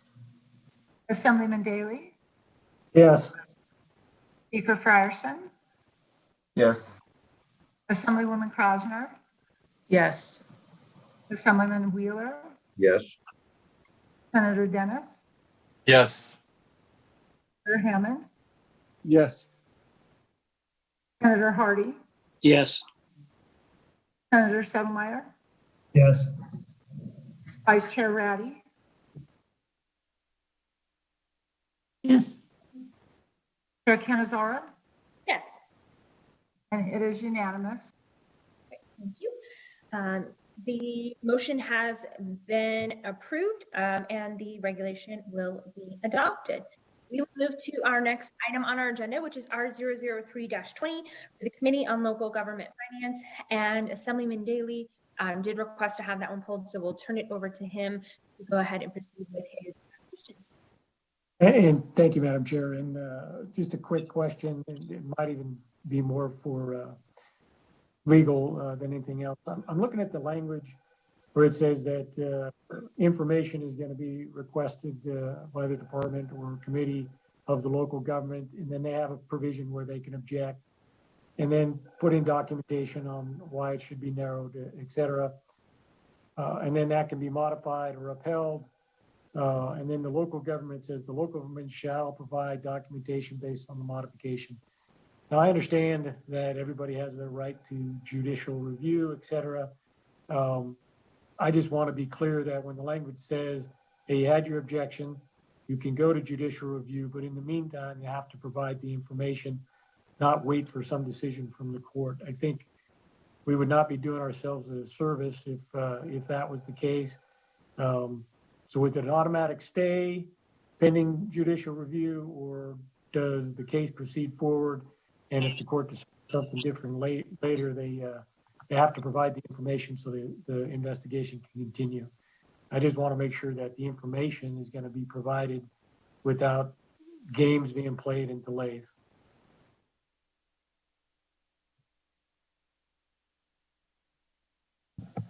Thank you for the question. Jeff Mitchell for the record, MITCHELL with the Department of Taxation. We provide staff for the Committee on Local Government Finance. I unfortunately did not consider that question when helping to draft up the regulations, and have not received a legal opinion on whether the documentation would be stayed or not upon appeal up to the judicial route. So my apologies, but I do not have a clear answer for you on that one. And understood, and maybe legal counsel has some light to shed on that. And I understand either way, whatever the rules are, if they don't have to provide it pending the exhaustion of remedies, don't know. But the language clearly does say they shall provide it, and that it's a final determination. So I would pursue making them provide it, but I don't know what the rule is. So if someone can answer, I don't know. And this is Brian Fernley, Legislative Counsel. And looking at that regulation, yes, you're right, correct. The local government would be required to provide the documentation. As far as judicial review of that, if an agency or if a local government decided to challenge that, it would be really up to the court to decide whether they needed to preserve the status quo and not require that documentation to be provided, or whether to allow that information to be provided. So I just don't think there's anything that could be done in the regulation to restrict the power of a court to prevent the information from being released. But again, under this regulation, the local government would be required to provide it. And if they wanted to challenge that, they'd have to go to court, and the court would have to deal with it. Understood. Thank you, Madam Chair. I figured that would probably be the answer. I was just hoping to make sure that if somebody was under audit and we had these types of problems that were suspected, that the information is provided in a timely manner. Of course, if a local government has something to hide, I can imagine that they would take every delay tactic that they could. But and when you're ready, I'm happy to make a motion to approve. I just wanted to get clarification on that one issue. Any additional questions or comments from members of the commission? Being none, we do have a motion then by Assemblyman Daley to do pass. Is there a second? I have a second from Senator Dennis. And any discussion on the motion? Seeing none, Madam Secretary, if you could call the roll call vote. Assemblywoman Benitez Thompson, Yes. Assemblywoman Carlton, Yes. Assemblyman Daley, Yes. Speaker Frierson, Yes. Assemblywoman Krasner, Yes. Assemblyman Wheeler, Yes. Senator Dennis, Yes. Senator Hammond, Yes. Senator Hardy, Yes. Senator Settlemeyer, Yes. Vice Chair Roddy, Yes. Chair Canizaro, Yes. and it is unanimous. Okay, thank you. The motion does pass and the regulation will be adopted. We will move to the next item on our agenda, which is R008-20 for the State Board of Pharmacy. And that was a request from Senator Settlemeyer. So we'll turn it over to him to go ahead and proceed with questions. I appreciate that, Madam Chair. The text I had sent you previously did not include that. So if that was miscommunicated, I am sorry. In that respect, if no one else had a question, I would move to pass 008-20 unless someone else had questions. Well, he brought it up, so I'll ask a question, if you will, Madam Chair. Senator Hardy, and I apologize if I had gotten that wrong, but please go ahead. So my question isn't so much substantive as on page 2 of the regulation, talking about guidance for the use of expedited partner therapy and the treatment of gonorrhea available at the CDC and da, da, da, da, da. So is this regulation simply totally only about gonorrhea, or in subsection B, I guess I'm asking Brian this, does that include the chlamydia and the syphilis as well? Recognizing that treating partners is critical in order to stop the passage of one bacteria to another person. So does that include? Dave Weiss, for the record, is available too. Oh, he's even better. I was wondering why I wasn't surprised you were going to ask a question, Senator Hardy.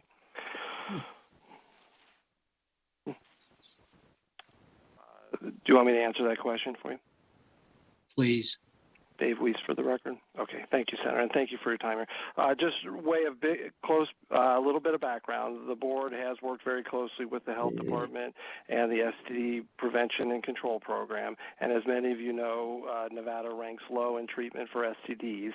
There are times where a doctor sees one partner but doesn't see the other partner, and the strictest reading of the definition of the law may have caused them to hesitate to treat the sexual partner. So the board and the state health department wanted to make sure it was clear that that was a good thing to treat, as you said. So the guidance at the CDC's website was selected by the clinicians at the health department that it is the proper way to treat sexually transmitted disease. And Max, Chewy. So Okay, so those would include all the sexually transmitted diseases that the CDC is recommending. All right. Thank you, Madam Chair. I will go ahead and make a motion if you'd like. And I do think we already had heard from a motion from Senator Settlemyre, so we'll take that as a second. Any further discussion on the motion? Seeing none, if the secretary could please call the roll call vote. Assemblywoman Benitez Thompson, Yes. Assemblywoman Carlton, Yes. Assemblyman Daley, Yes. Speaker Ryerson, Yes. Assemblywoman Krausner, Yes. Assemblyman Wheeler, Yes. Senator Dennis, Yes. Senator Hammond, Yes. Senator Hardy, Yes. Senator Settlemyre, Yes. Vice Chair Ratty, Yes.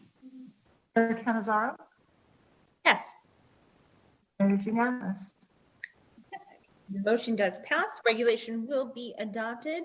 And we'll move to the next regulation I have on my list, which hopefully is the same regulation everyone else has on their list this time. R010-24, Senator Settlemyre's request. Thank you, Madam Chair. My question was, when that bill passed, it indicated that you had to have a vote by the citizens before the diesel tax could be imposed. I didn't necessarily see that within the regulation, so if someone could just address that on the record, as long as it's clear that it has to be a vote of the people, then I would be okay with the regulation. Thank you for the record, or thank you for the question. For the record, Terry Baltusberger with the DMV. Yes, Senator Settlemyre, that does have to go through a vote, actually 2 meetings. It's not a vote of the people, but it's 2 meetings of the boards of the counties, and they can pass that. And then they notify the Department of Motor Vehicles, and we institute the tax. I'm sorry, I thought the bill required a vote of the citizens first, that then the body, the commissioners, would implement the will of the people. Am I incorrect on that? Again, for the record, Terry Baltusberger, yes, it's not a vote of the citizens, it's by ordinance of the counties. Okay. Thank you, Madam Chair. In that respect, I do have an issue with it. Thank you. And I'm sorry, if I could just clarify on that point, the requirement that it is a vote of the county commission, is that by operation of this regulation, or was that by operation of the statute that had been passed requiring the regulation? For the record, Terry Baltusberger, that was a requirement of the statute that requires this regulation.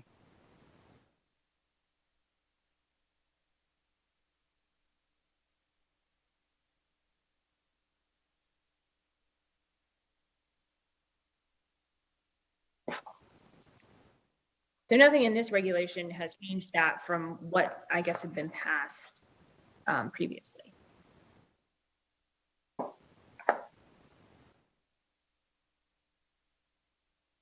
All right.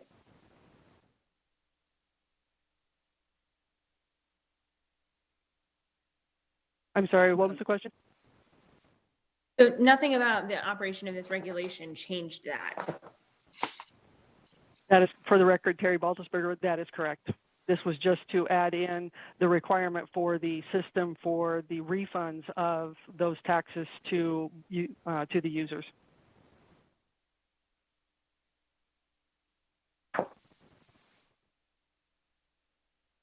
Madam Chair, this is Brian Thornley. I think I might have some answers on some of these questions, if that's all right. Yes, please. So yes, it was, I can look up the bill. It was SB 48 of the 2019 session, authorized counties whose population is less than 100,000 to adopt the tax on diesel fuel. That bill says that the board cannot adopt that ordinance unless the ordinance is approved by at least 2/3 of the members of the board, or the imposition of the tax is approved by the voters in the county. So there are, by statute, there are two ways for that tax to be imposed: 2/3 vote of the Board of County Commissioners, or by a vote of the people in the county. That the regulation, the statute would trump any regulation, so that does not need to be placed in the regulation. The statute takes care of that, and this regulation would implement the tax should it be imposed in a county through the statutory mechanisms. Thank you, Mr. Friendly. So as I understand it, this is, nothing about this regulation is changing or taking away any right of the vote of the people to vote on a particular tax. Rather, when we were referring to the county commission, per the statute, it would be the 2/3. Correct. By statute, for the tax to be imposed, it would need a 2/3 vote of the Board of County Commissioners or a vote of the people. Right. And so this regulation would only come into play once that had happened. Right. Okay. I think that makes a bit more sense. Thank you for that clarification. Any additional questions or comments? Senator Hardy, please. Thank you, Madam Chair. So for those counties that have 3 county commissioners, you have to have a 2/3 vote to pass anything. I appreciate the option, because if you're a county commissioner in 3 person, I think there are some, then you'd probably be wise to let the people do it. Mr. Friendly's comment, this does not trump the NRS, which requires either a vote of the people or the 2/3 vote. Didn't really care for that concept of the 2/3 vote, but as the old saying goes, we're not here on legislative commission to rehash or go through particular issues that we may have lost the battle on during session. So this is consistent with what's been passed. And in that respect, I support it, even though I don't support the concept because of the 2/3. But I appreciate that clarification on the record. That is all I wanted to get, that this could not be used to assert the NRS, which requires that vote of the people or of the 2/3 of the county commission. Clarification. I got a lot of background noise today. Yes. I'm not going to say who did that. Busy day. Madam Chair, with that, I'd say do pass, even though I don't like it, if that's okay with you. Yeah. So we do have a motion to do pass. Is there a second from the committee? I see a second from Assemblywoman Benitez Thompson. We will open it up for any discussion on the motion. Madam Chair, this is Senator Dennis. Yes, Senator Dennis, please. So I just want to be clear. So because it's in the statute, that trumps whatever we do in a regulation.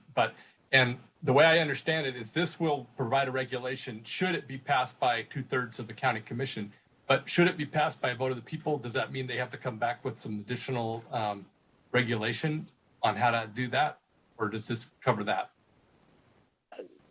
Again, this is Brian Fernley, Legislative Counsel. There would not need to be another regulation. The ordinance imposing the tax would require the 2/3 vote or approval of the people.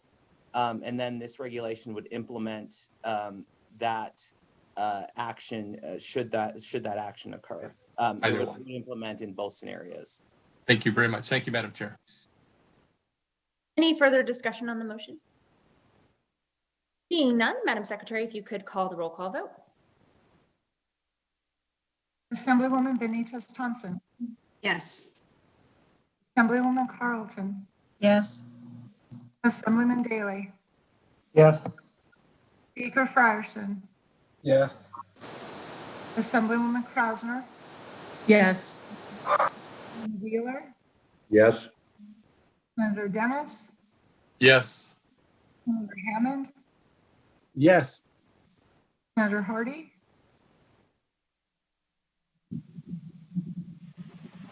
Senator Hardy. Did I vote yet? Sorry, Senator Hardy. Yes. Thank you. Senator Settlemyre. Yes. Vice Chair Ratty. Yes. Chair Canizaro. Yes. And it is unanimous. Motion passes and the regulation will be adopted. We will move on to the last regulation we have pulled under this agenda item, which is R150-20, also for the Department of Motor Vehicles. And we will turn it over to Senator Settlemyre for his questions. Thank you, Madam Chair. My issue or concern with this is I can't find it. Regulation 150-20 is on our books. We have a tab. Maybe it was mailed to me individually that I did not see. In that respect, I looked online and I'm having a little bit of problem finding it online, but that's nothing new. That being said, is there anybody there to try to explain it or where I can find it or a link to it so I could actually read it? Or does everybody else have in front of them? I'm the only one. I guess that's the other question. It's blank in my book too. Yeah, I don't have it either.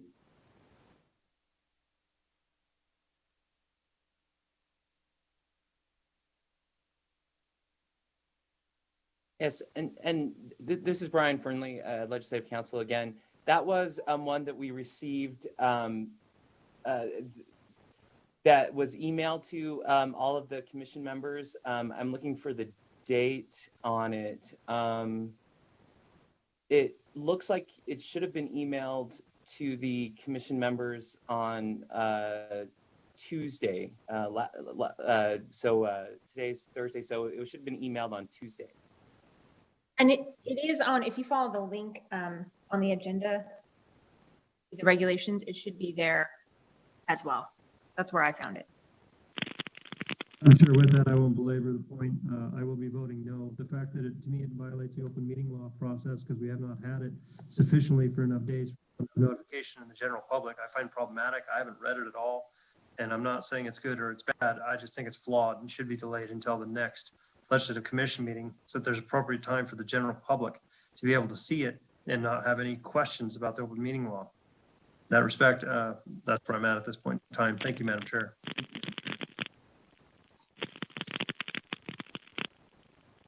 Madam Chair. Senator Hardy, please. Thank you. I mean, I've got several piles of things and I know that I have seen something. I can't remember what it was. It's not the proposed changes for NCCR Regulation 5 for adoption? Question mark.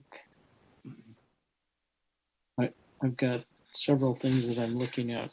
So I don't know what it was about. I can't remember. I admit I can't remember what it was about. But I do know that it was sent and I saw it, but I didn't retain it on one of my piles.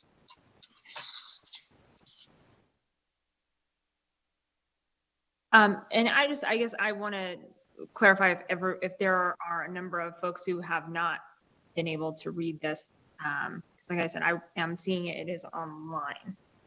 And then I'm not seeing anyone else jump in here. If we could, sorry, Senator Ratty, I just saw your hand. So I'm also seeing the link to it online, which is linked from the agenda, which is, I think, where most of the public would go.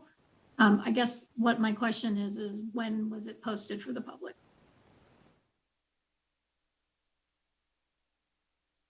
I know we all received it Tuesday, but was it posted for the public in time as well? Same similar timeline? Yes, it would have been well, and the regulation would have gone through the adoption process in 233B. So it would have been the agency would have had a workshop, had an adoption hearing, and then they sent it to us, and we posted it to the agenda for the Legislative Commission on Tuesday.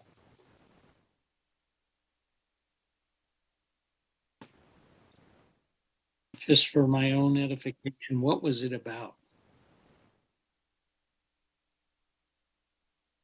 And Senator, it's a regulation that deals with services through the DMV, the renewal online of a number of items and applications for identification cards. Yeah, I remember it, but I do have concerns that if it's the same kind of thing we dealt with earlier with somebody not knowing something that was online or whatever. So I think we'd be wise by not processing that. If some of our committee members couldn't see it, then how can we have a higher standard for somebody who doesn't know how to find things otherwise as well? So I think we'd be remiss trying to process that. Madam Chair, the Senator Dennis. Yes, Senator Dennis, please.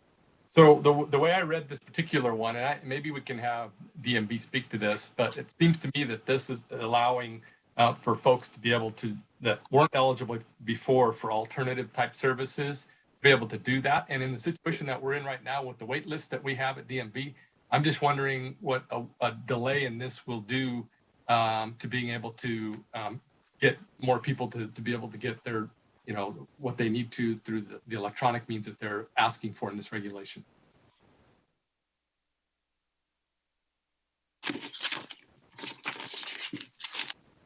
I don't know if we have somebody from DMV. Have someone from the DMV with us? Madam Chair, this is broadcast. We have Thomas Martin from DMV on the line. He called in with audio only. However, he's been having trouble unmuting.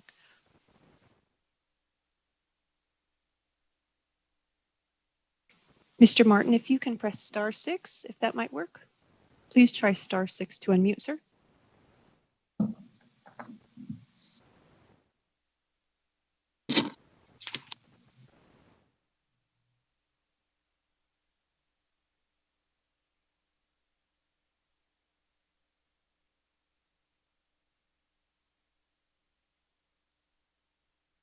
Madam Chair, while we're waiting, I had asked about this before this meeting because I saw the reg before, and my concern is that currently I believe they're operating under temporary regulations, and if we don't approve this today, that those temporary regulations will expire. So then we will have we'll build up another backlog at DMV if we don't pass this today. That's my understanding. So hopefully we can get somebody to confirm. I thought I saw Mr. Fernley maybe trying to chime in. Yes, thank you, Madam Chair. This is, it is an emergency regulation of the Department of Motor Vehicles. That emergency regulation is currently in effect. What R150-20 does is it would adopt a permanent regulation to take the place of the emergency regulation that is currently in place. The emergency regulation expires, I pulled it up, it looks like it expires on November 23rd, 2020. And so, yeah, the emergency regulation expires November 23rd. And what this regulation would do would adopt a permanent regulation to take the place of the emergency regulation that is currently in place. Madam Chair, if it's okay with you, I'll ask Senator Dennis a question. Is the concept of the alternative service transaction, is this the process that we used to allow prior to LegCom taking away?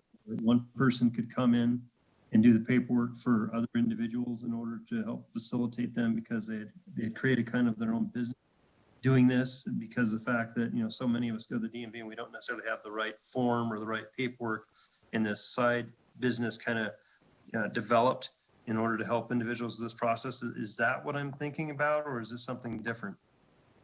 I don't know that I can answer that. My interest in this was the electronic submission of documents and those kind of things that they've been able to do during the pandemic, kind of bring the wait list down.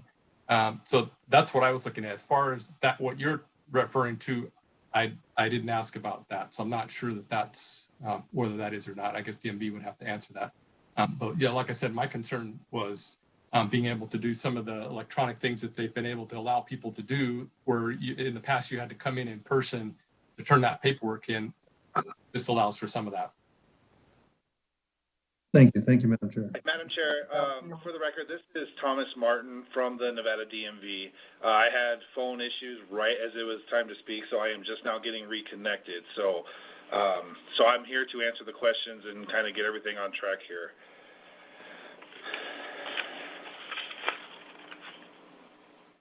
Can you guys hear me? Yeah, I can. Yes. I can hear you. Okay. So to Senator Settlemeyer's question, these regulations do not speak to the concerns that you brought up. These regulations are simply, currently the DMV and has been for several years, offers an online platform for the MyDMV portal for applicants to conduct address changes, duplicates, renewals in a very limited capacity online using our internet services. What these regulations do is open that online transaction, and actually all alternate services. We do transactions by mail service. We also have kiosk transactions, etc. But these regulations open those transactions up to a much larger group of our customers. So, for example, when we went to an 8-year driver's license back in 2014, we limited the scope of the applicants that could use those services. With federal law changes that have come out with the Real ID Act, et cetera, we are now able to open that back up and use a every other renewal kind of cycle to help keep people out of our offices and essentially limit the backlog that we have seen growing since the pandemic. Chair, I greatly with that, I'd actually give you amend do pass or rather than amend, I apologize. Do pass if you would accept said. And I do have a motion to do pass. I don't know if anybody else has questions or comments, but I'm not seeing anyone jump up. Is there a second on the motion? Okay. I have a second from Senator Dennis, and any discussion on the motion? Seeing none, Madam Secretary, if you could call the roll call vote. Well, Assemblywoman Benitez Thompson.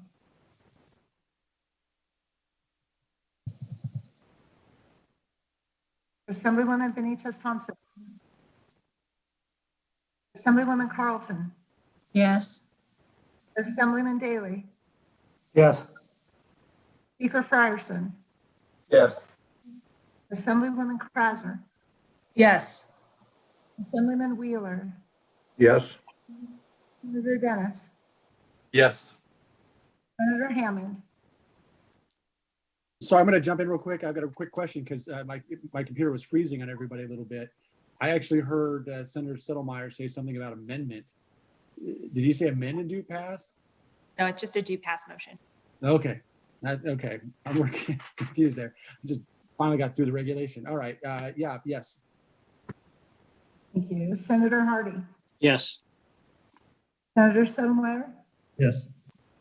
Vice Chair Ratty. Yes. Chair Cannizzaro. Yes. It is unanimous. Okay. The motion passes and the regulation is adopted. We are going to go ahead and move to the next item on our agenda, which is item number 4B, review of emergency regulations that have been submitted by the Department of Employment, Training, and Rehabilitation. I am going to ask Brian Fernley, our legislative counsel, to go ahead and explain this item for us. Mr. Fernley, whenever you're ready. Thank you, Madam Chair. Because this was a new procedure that was enacted in SB 3 of the 32nd special session, I can just give the committee some information about what this new procedure entails. So SB 3, which was the bill that made various changes related to unemployment insurance, it established a procedure for the administrator of the Employment Security Division to adopt emergency regulations related to unemployment insurance. Under this procedure, if the administrator determines an emergency exists and the governor signs the administrator's written statement of emergency, the administrator may adopt an emergency regulation. Upon adopting the emergency regulation, the administrator is required to submit the regulation to the Legislative Council for transmission to the Legislative Commission, which is why you have the regulation before you today. If the Legislative Commission does not consider the emergency regulation within 15 days after submission to the Legislative Council will file the regulation with the Secretary of State, and the regulation becomes effective at that time. If the Legislative Commission considers the emergency regulation within the 15-day period, the scope of the Commission's review is to determine whether the emergency regulation is consistent with federal law, conforms to statutory authority, and carries out the intent of the legislature in granting that authority. If the Commission objects to the emergency regulation, the regulation is returned to the administrator to address the objection, and would be resubmitted at a subsequent meeting of the commission. If the commission approves the regulation, the Legislative Council will file the regulation with the Secretary of State and it will become effective at that time. The emergency regulation that is before you today was sent to the Legislative Council last Friday, October 23rd. So we are within that 15-day period within which the commission may consider the regulation and either approve or object to it. With that introduction, that's what this agenda item is about. Great, thank you. Questions or comments from members of the commission? Assemblyman Daly. Yeah, just real quick, Madam Chair. So as it's an emergency regulation, do the time limits for the duration of the regulation for emergency regulations still play, or because we approve it, that creates or makes it as if it's a permanent regulation, or do they have to come back and file and do the hearing and everything for a permanent regulation to be adopted at a later time? 20 days. 20 days. Thank you, Assemblyman Daly. I am glad you reminded me. I forgot to mention that. If the regulation is approved and becomes effective, it will be effective for 120 days. Unlike the 233B procedure for emergency regulation, an identical emergency regulation could be adopted and be effective for another 120 days. And that cycle could continue, could go continuously. So the emergency regulation is effective for 120 days, but the agency can use the same procedure to adopt the same regulation for another 120 days, or they could try to adopt a permanent regulation if they chose to do that. Understood, and thank you, Madam Chair. I just wanted to refresh my memory on that. So eventually they need to come back and do a regular permanent regulation, have a workshop, have a hearing, have public input, adopt a regulation that then comes before the Legislative Commission for regular approval for a permanent regulation. And I understand we need to be flexible with all of the things that are going on right now, especially with Dieter. So I'm in support, but just wanted to have my memory refreshed on that leg of it.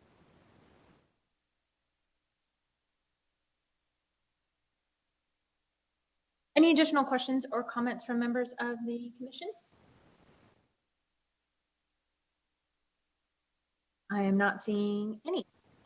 Is there A motion to approve, Madam Chair? motion from Assemblywoman Carlton? A second? Second from Senator Dennis. Any discussion on the motion? Seeing none. Oh, sorry, go ahead. Thought I heard someone jumping in for a motion. Madam Secretary, if we could please call the roll call vote. Assemblywoman Benitez Thompson. Assemblywoman Carlton. Yes. Assemblyman Daly. Yes. Speaker Frierson. Yes. Assemblywoman Krasner. Yes. Assemblyman Wheeler. If it'll help stop the phone calls, yes. Senator Davis. Yes. Senator Hammond. Will it stop the phone calls? I'm a yes. I'm a yes. Senator Hardy. Yes. Senator Settlemyre. Yes. Vice Chair Ratty. Yes. Chair Canizaro. Yes. Assemblywoman Benitez Thompson. We have 11 votes in favor. Thank you. The motion passes and the regulation will be adopted. That will bring us to the next item on our agenda, which is a review of a regulation of the Nevada Cannabis Compliance Board. It has been submitted for our consideration, and I am again going to turn it over to Brian Fernley to help explain this item for all of us. Mr. Fernley, whenever you're ready. Thank you, Madam Chair. This is another unique procedure that for the Legislative Commission that's kind of outside what the normal procedure is for the review of regulations. This one originates from AB 533 of the 2019 session.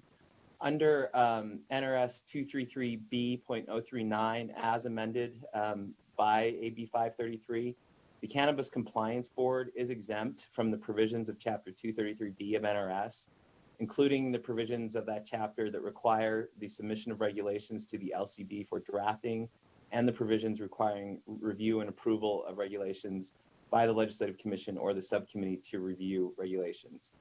However, NRS 678A.460, which was enacted by AB 533, prescribes a procedure for the Cannabis Compliance Board to adopt regulations. After the board adopts a regulation, the board is required to file a copy of that regulation with the Legislative Council, and the board is prohibited from making the regulation effective by filing it with the Secretary of State until 15 days after the day on which the regulation was adopted. During that 15-day period, if any legislator requests that the Legislative Commission examine the board's regulation, the Legislative Commission must review the regulation or refer it to the subcommittee to review regulations. If it is reviewed, the scope of the review is to determine whether the regulation conforms to statutory authority and carries out legislative intent. If the commission or the subcommittee approves the regulation will be filed with the Secretary of State and will become effective at that time. If the commission or the subcommittee objects to the regulation is returned to the board for revisions and must be returned with the necessary revisions within 60 days for resubmission to the Legislative Commission or the subcommittee to review regulations. The Cannabis Compliance Board regulations that are before the commission today were received on October 20th. So we are currently within the 15-day period within which a legislator may request review. I did receive one request for review of this regulation from a legislator, so that is why it is before the commission today. Thank you. Thank you for that explanation. With that, we'll turn it over for, it sounds like, questions from the commission. Madam Chair. Senator Hardy. Thank you. I asked Brian Fernley for this to be reviewed. And I was kind of surprised that the Cannabis Board, I'll call it, has the ability to be exempt from transparency. And so that being said, I think where I'm coming from is I think every regulation that they have should come before us like everyone else does. I don't think there's a downside to transparency in something that deals with addictive qualities. And, 1 out of 10 people who use it are addicted to it. 1 out of 6, if you start before the age of 18, you're addicted to it. And smoke is still smoke. And plants vary in their intensiveness, so it's very hard for somebody who, quote, gives a medical marijuana recommendation to know how much is given and how often to give it. And doctors can't really prescribe it. So you go to a place and they tell you whether it's recreational or medicinal, and they tell you what to do. And we know that there's a continuum that's very hard to predict how effective it will be and how a given person will act. So I think on the very nature of the challenge that we have with an addictive substance, to make this exempt from our direction is worrisome. Fortunately, the way it passed as amended, we do have the ability to bring it forward. And so I think that that's a rational thing to do. Two questions I had that weren't and aren't necessarily answerable is when I looked at the section 14 and maybe it's subsection 14.5.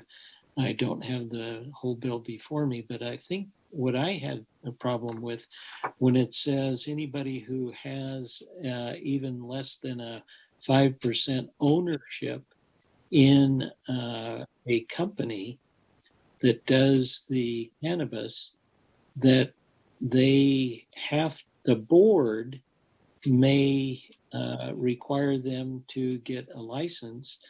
And I think, how in the world do they know if somebody is there to investigate if they use the phrase to exercise a significant influence over the licensee?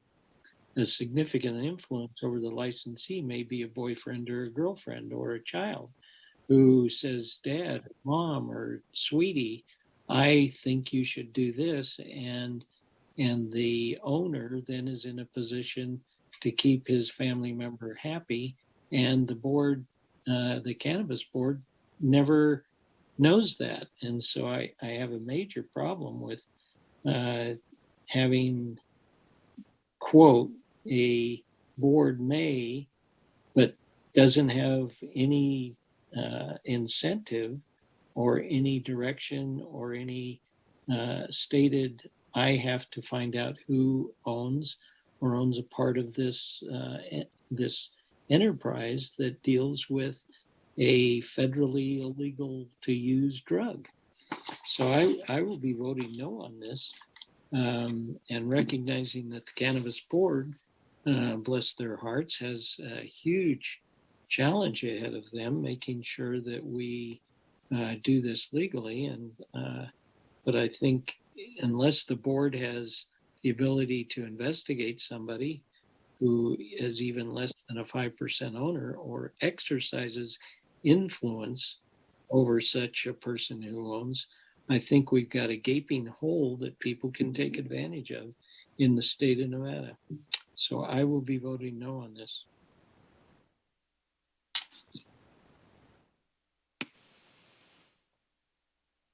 Madam Chair, may I ask a question? Yes, please, Assemblywoman Carlton.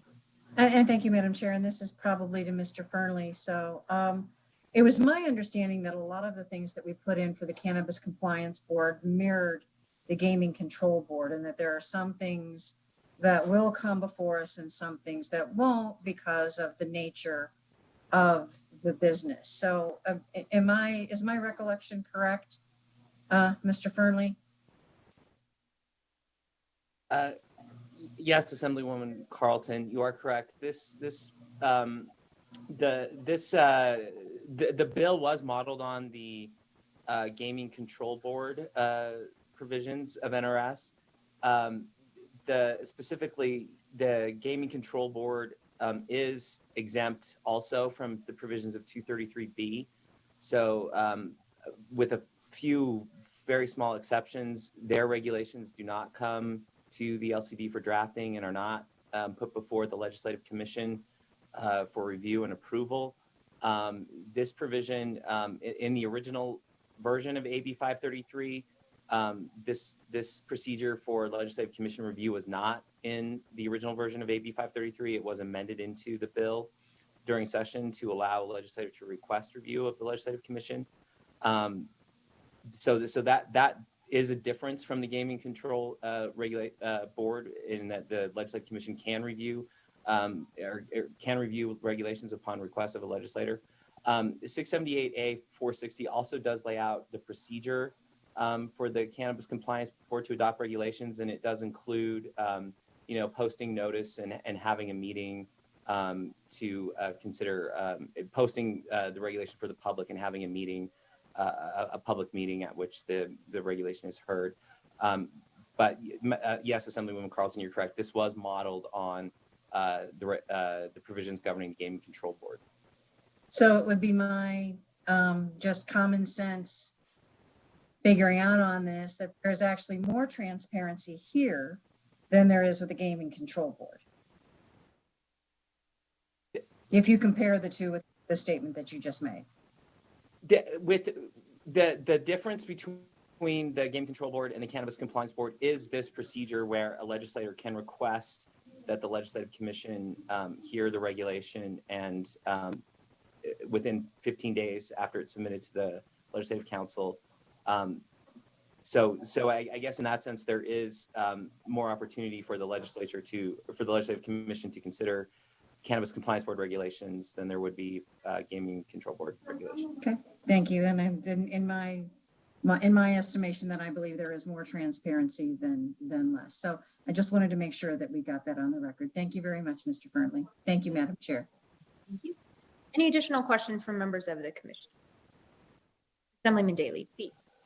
Just a comment, Madam Chair, and following up on what Assemblywoman Carlton, what she's saying. So yes, when this came through the Judiciary Committee last session, they had the same language modeling after the State Gaming Control Board and having an exemption to the rulemaking process on 233B. As you might imagine, if you can't tell by now that I pushed back on that pretty hard. This was the compromise that they came up with, where it's a modified process, but we do get to review and take a look at the regulation. I think it's important. So in that fashion,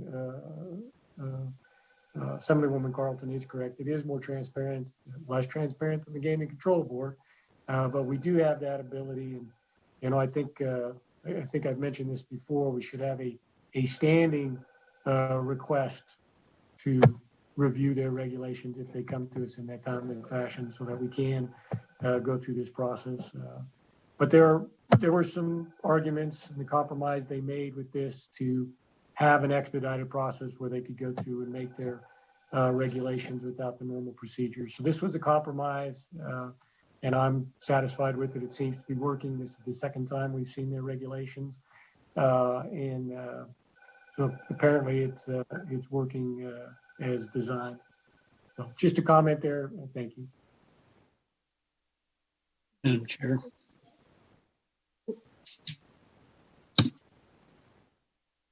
We'll go with this, Assemblyman Wheeler and then Senator Hardy. Okay, thank you, Madam Chair. Just a comment. I think the Gaming Control Board's been around a little while, and we've got a history with them.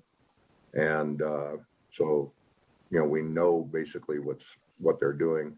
The Cannabis Board is new, and I think we need to keep as much track of them and as much as we can oversight of them until we get the same kind of history. So I'm going to have to be a no on this as well.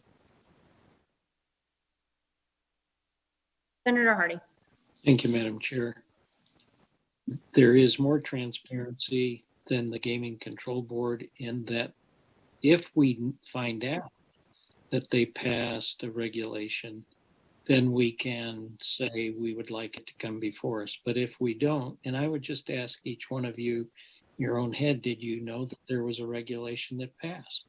And if we didn't know, then it would just happen, which means that there's no transparency unless we do know. And so you can talk about more transparency, but translucence is not opaque, and it's not transparent. So just because we can see better through the smoke than we could through the wall doesn't mean that we actually can see clearly. And so I agree with Assemblyman Daley, where we ought to have a standing rule that we see the regulations, and the process should be transparent, not translucent. Thank you, Madam Chair. Additional questions or comments from members of the commission? Speaker Frierson, please. Thank you, Madam Chair. I recognize this is relatively new territory, and we're exploring and set out to be the gold standard, but I believe it would be a worse decision to do nothing than to do something. So we have an industry that's here. We need to be able to regulate it. We need to facilitate a structure that has been vetted that will allow for better regulation of that industry. And I believe to fail to move would be a disservice, and it would be an act of doing nothing rather than something. And so an improvement on transparency and moving this forward, I think is responsible for being able to provide oversight and get the oversight of this industry going without losing even more time. Thank you, Speaker Frierson. I would agree with those sentiments, and certainly appreciate the ability to review the regulations and then bring them for the commission for us to consider if we do have questions specifically about those regulations. Additional questions from members of the commission? Seeing none, is there a motion from the commission? Motion to approve. Motion to approve from Assemblywoman Carlton, a second from Senator Dennis. Any discussion on the motion? Seeing none, Madam Secretary, if you could call the roll call vote. Assemblywoman Benitez Thompson, Yes. Assemblywoman Carlton, Yes. Assemblyman Daley, Yes. Speaker Frierson, Yes. Assemblywoman Krasner, No. Assemblyman Wheeler, No. Senator Dennis, Yes. Senator Hammond, No. Senator Hardy, No. Senator Settlemeyer, No. Vice Chair Ratty, Yes. Chair Canizaro. Yes. And you have 7 in favor. The motion passes. And thank you for giving us an overview of that, Mr. Fernley. We are, the item before as well. We are going to go ahead and move to the next item on our agenda, which is item number 4D, the request for approval of session hires for the 2021 legislative session. And I'm going to turn it over to Ms. Erdos, who can discuss the need for additional session hires for the 2021 legislative session. Ms. Erdos, whenever you're ready. Thank you, Madam Chair. I believe this should be the end of our request for additional early session hires for the 2021 session. The request today, as shown in the meeting packet materials and online, is for 3 additional session hires for approximately 8 months in our ITS unit at a grade 42. In addition to the seemingly increasing worldwide cyber threats, in the past few months, we have been significantly increasing and are continuing to increase the number of laptops used in our system. Also the new applications, and are creating additional programs to enable efficient operation of our virtual operations.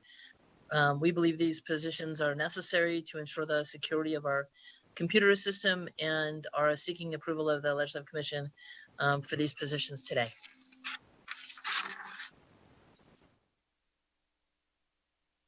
Thank you. Are there any questions or comments from members of the commission on this item? Move to approve. I do have a motion to approve Senator Hardy and a second from Senator Dennis. Any discussion on the motion? Seeing none, Madam Secretary, if you could call the roll call vote. Assemblywoman Benitez Thompson, Assemblywoman Benitez Thompson, Assemblywoman Carlton, Yes. Assemblyman Daley, Yes. Speaker Frierson, Yes. Assemblywoman Krasner, Yes. Assemblyman Wheeler, Yes. Senator Dennis, Yes. Senator Hammond, Yes. Senator Hardy, Yes. Senator Settlemeyer, Yes. Vice Chair Ratty, Yes. Chair Canizaro, Yes. and Assemblywoman Benitez Thompson. You have 11 votes in favor. Okay, and we are approved for the new session, for the new session hires. Thank you, Ms. Erdos, for being able to present that to members of the committee. We are going to go ahead and move on to item number 4E, which is the approval of appointments.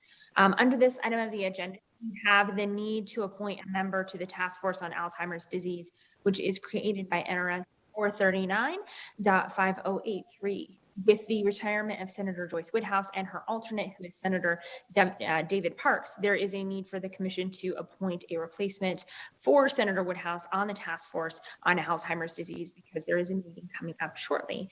I will turn it over to Senator Ratty, because I believe he does have a nomination. Thank you, Madam Chair. I'd like to make a motion to nominate Marilyn Dondero Loop to fill the position on the Task Force on Alzheimer's Disease. I do have a recommendation and a motion to replace Senator Woodhouse with Senator Dondero Loop on the Task Force for Alzheimer's Disease.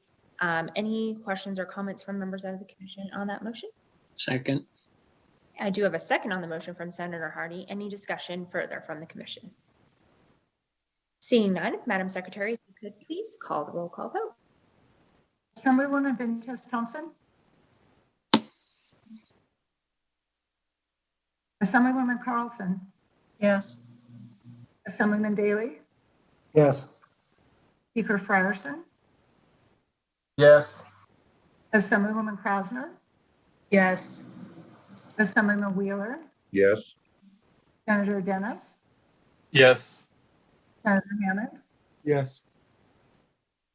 Senator Hardy. Yes. Senator Settlemeyer. Yes. Vice Chair Ratty. Yes. Chair Canizaro. Yes. And Assemblywoman Benitez Thompson. You have 11 votes. So the motion passes, and Senator Dondero Loop will be appointed to the Commission on Alzheimer's Disease. We are actually going to take, I just received some information from Senator Spearman. So we are going to take one item out of order. We are going to, instead of going to item number 5, which is the next item on our agenda, we are going to move briefly to item number 7, which is the review of recommendation of the Sunset Subcommittee and the Legislative Commission. As I understand, Senator Spearman does have another meeting that she has to be in very shortly. So we do have her with us to present the recommendations of the Sunset Subcommittee. The members of the Legislative Commission will likely recall that there are no bill draft requests allocated by statute for the Sunset Subcommittee. And traditionally, the Legislative Commission has used a portion of its allocation of 10 BDRs for this particular commission. Senator Spearman, we will go ahead and turn it over to you. I do believe that she has a description and can provide some background on 5 BDRs that the subcommittee would like to have approved by the Legislative Commission. And then we will go ahead and see what the commission's pleasure is on this. So Senator Spearman, if you could please walk us through those requests. Thank you, Madam Chair, and thank you so much for your indulgence. It's good that it's Zoom and I don't have to drive across town, but that also creates some other difficulties. So thank you for taking out of order. For the record, I am Senator Pat Spearman, representing Senate District 1 in Clark County today. Today, I am here as the chair of the Sunset Committee of the Legislative Commission for the 2019 and 2020 interim to present the subcommittee's recommendations for legislation. The 2011 legislature created the Sunset Subcommittee with the passage of Senate Bill 251. And the subcommittee has never had the authority to request bill drafts, according to Nevada Revised Statutes NRS 232B.250. Requires the subcommittee to submit its recommendations for legislation to the Legislative Commission. The Legislative Commission, in turn, has often included the subcommittee's recommendations amongst its 10 authorized bill drafts. Included in the meeting packet for today's meeting is an abstract providing background on the subcommittee and the summary of recommendations approved by the subcommittee at its final meeting on August 31st, 2020. Over the course of 6 meetings, this interim, the subcommittee reviewed 15 entities and received reports from 20 entities reviewed last interim. The recommendations for legislation from the subcommittee relate to 5 boards, committees, and commissions, and all other recommendations, except for the one related to the Nevada Board of Homeopathic Medical Examiners, we requested by the entities. I will briefly explain the 5 requests for each bill draft, and representatives for the most part of all the entities should be available for any detailed questions, along with the subcommittee's committee policy analyst, Jennifer Rudy, and the subcommittee's counsel, Eileen O'Grady. Number 1, State Board of Parole Commissioners, NRS 213.108. The subcommittee recommends legislation to amend NRS 213.1243 to require the district court judge to impose the sentence for the underlying crime and for the conditions of lifetime supervision of sex offenders to be imposed after any period of probation or term of imprisonment and for any period of release on parole. Also to amend 213.10885 to require comprehensive review of the standards adopted regarding risk assessment at least every 5 years instead of every 3 years. Number 2, the Commission to Study Governmental Purchasing. The subcommittee recommends legislation to authorize the Commission to request up to 2 bill drafts for each regular legislative session. Number 3, Nevada Funeral and Cemetery Services Board, NRS 642.020. The subcommittee recommends legislation to amend NRS 642.280 to require graduation from a mortuary science program instead of specific hours of coursework to satisfy the requirement for licensure as an embalmer. This would bring Nevada in line with the majority of states that simply require graduation from a mortuary science program and facilitate the use of the closest funeral home, even if it's across the state border. California has legislation allowing for the transport of human remains to an adjacent state for disposition without a death certificate or permit for disposition transfer under specific circumstances, including the body being found within a specific mileage from the state border and released from the coroner with the jurisdiction where the remains are found. The Office of Vital Records has indicated support to address this complex issue. Number 4, the Advisory Committee to Study Laws Concerning Sex Offender Registration, NRS 179D.132. The subcommittee recommends, as requested by the Office of the Attorney General, legislation to terminate the committee and transfer its duties to the Advisory Commission on the Administration of Justice, NRS 176.0123. The Nevada Sentencing Commission, NRS 176.0133. Of the newly created Department of Sentencing Policy, NRS 176.01323, or both entities. Neither the Office of the Attorney General nor the subcommittee had a preference of which entity should take on these additional duties.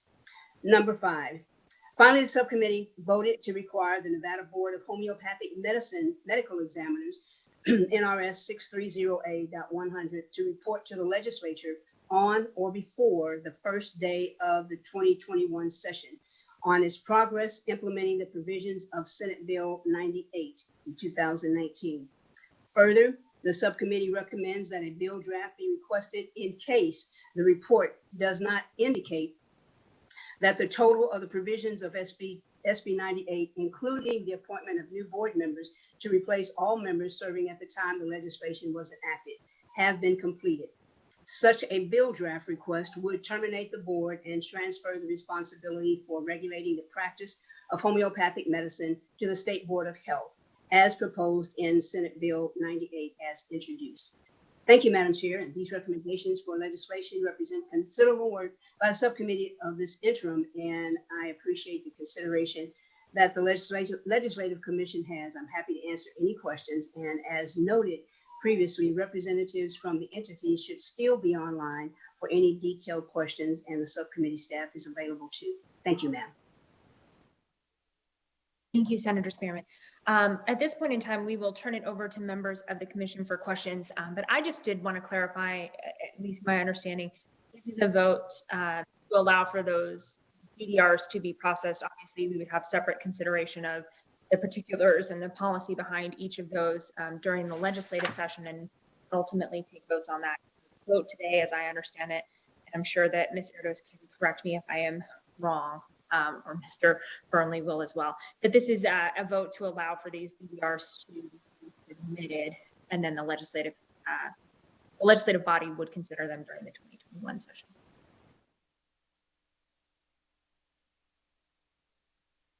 Yes, ma'am. These are the recommendations that we're submitting. Great. So with that, we will open it up for any questions from members of the commission on these 5 recommendations. as outlined by Senators. Assemblyman Daley, please.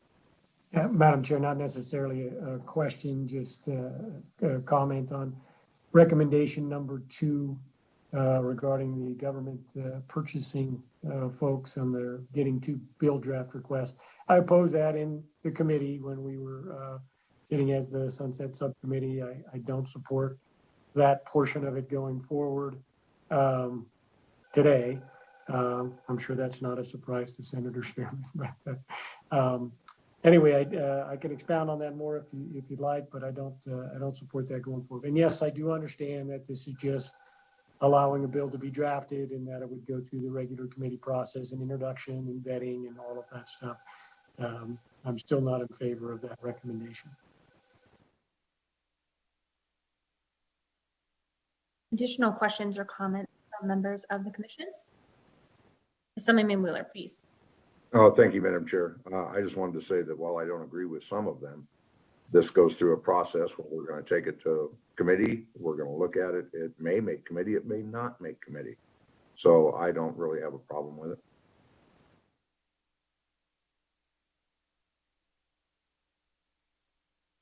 I'm not seeing any additional. Madam Chair, Yes, Senator Dennis, please. just real quick. So we're recommending that we use 5 of our 10 BDRs on these. Is that correct? That is correct. And do we have anything else coming up where we might need BDRs? I don't believe there's anything, but I'll turn it over to Ms. Erdos to kind of further let us know about that one. Thank you, Madam Chair. We do have a couple coming, I think, that I know of that are related to the Legislative Council Bureau and the legislature in general. But I don't believe that we would have cause to get you past the 10 that the Legislative Commission has allowed at this point. I don't have anything near that.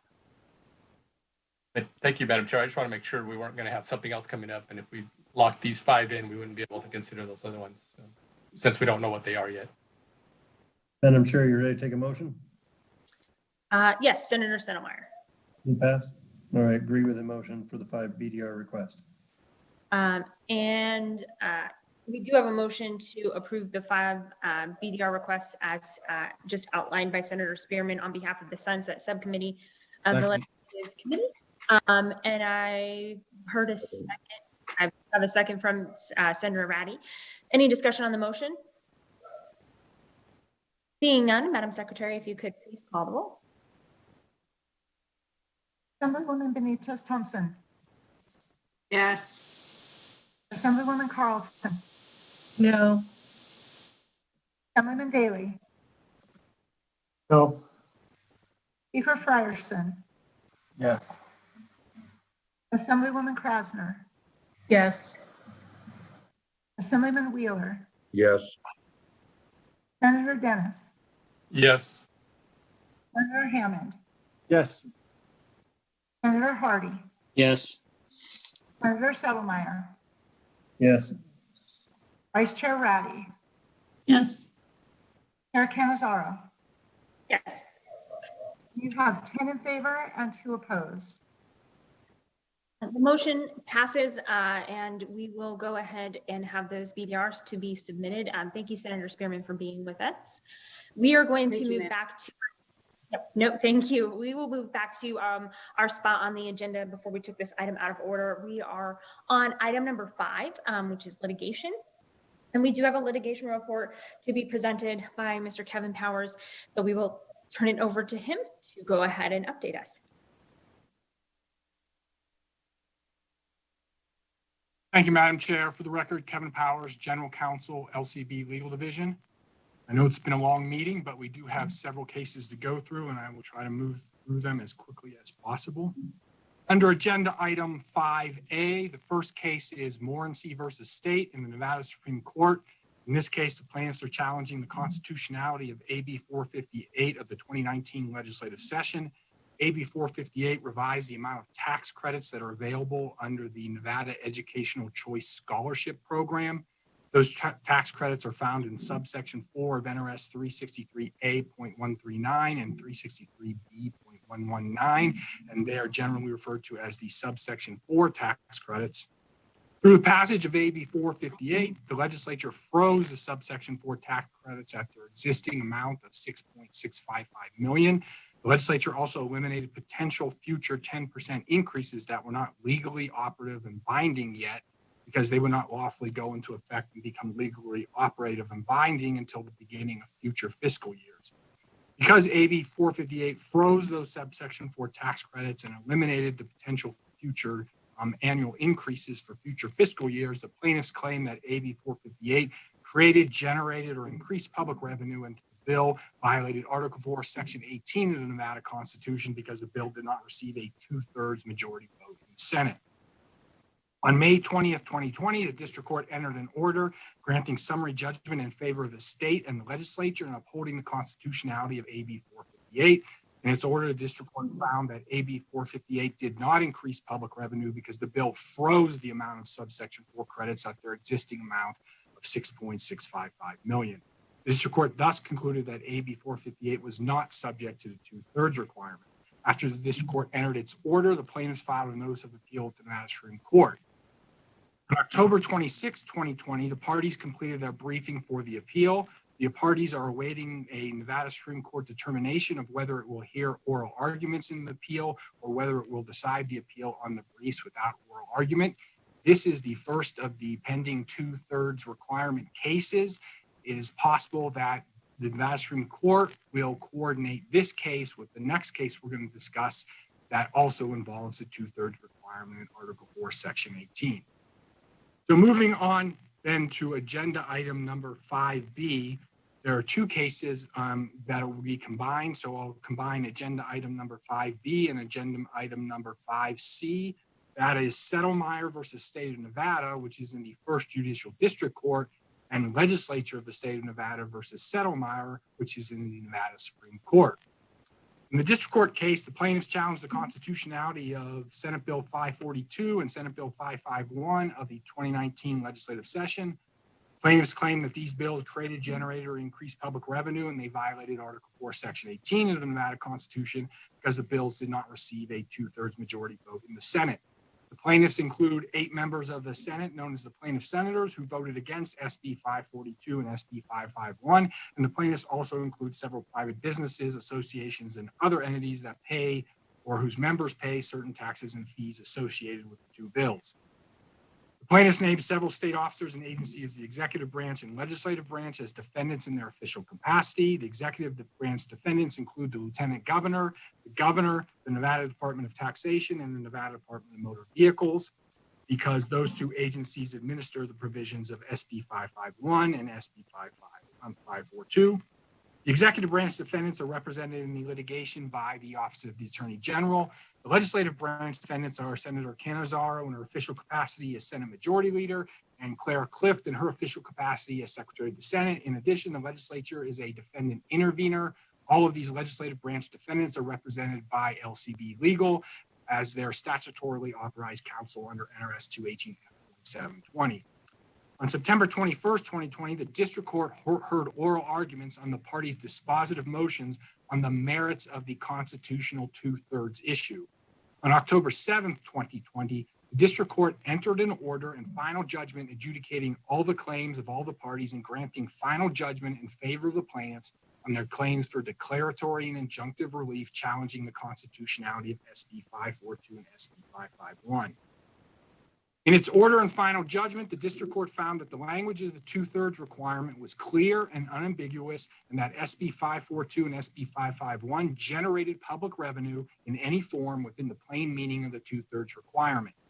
With respect to SB 542, which dealt with the DMV technology fee, the district court found that the bill extended the imposition of the fee from June 30th, 2020 to June 30th, 2022, and that the purpose of the bill was to generate public revenue for 2 more years at an estimated $6.9 million a year.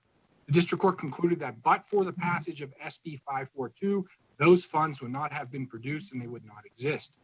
With respect to SB 551, which repealed the statutory mechanism whereby the Department of Taxation would calculate the tax rate for the modified business tax, the district court found that the deletion of this computation formula was estimated to generate an additional $98.2 million in revenue for the state in the this biennium, and that but for the repeal of the statutory mechanism in NRS 360.203 and related provisions, that public revenue would not exist.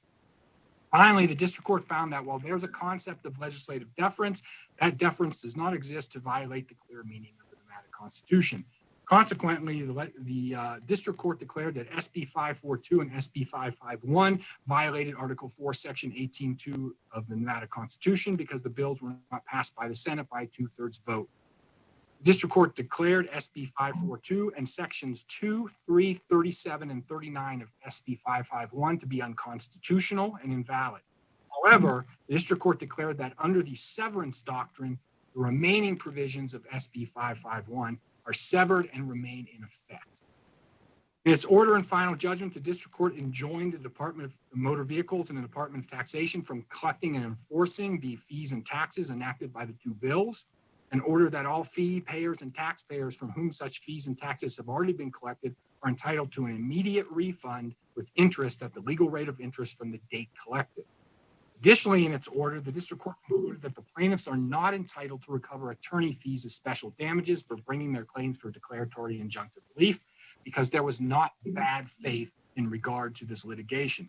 Therefore, the district court granted final judgment in favor of the defendants on any claims to recover attorney fees as special damages.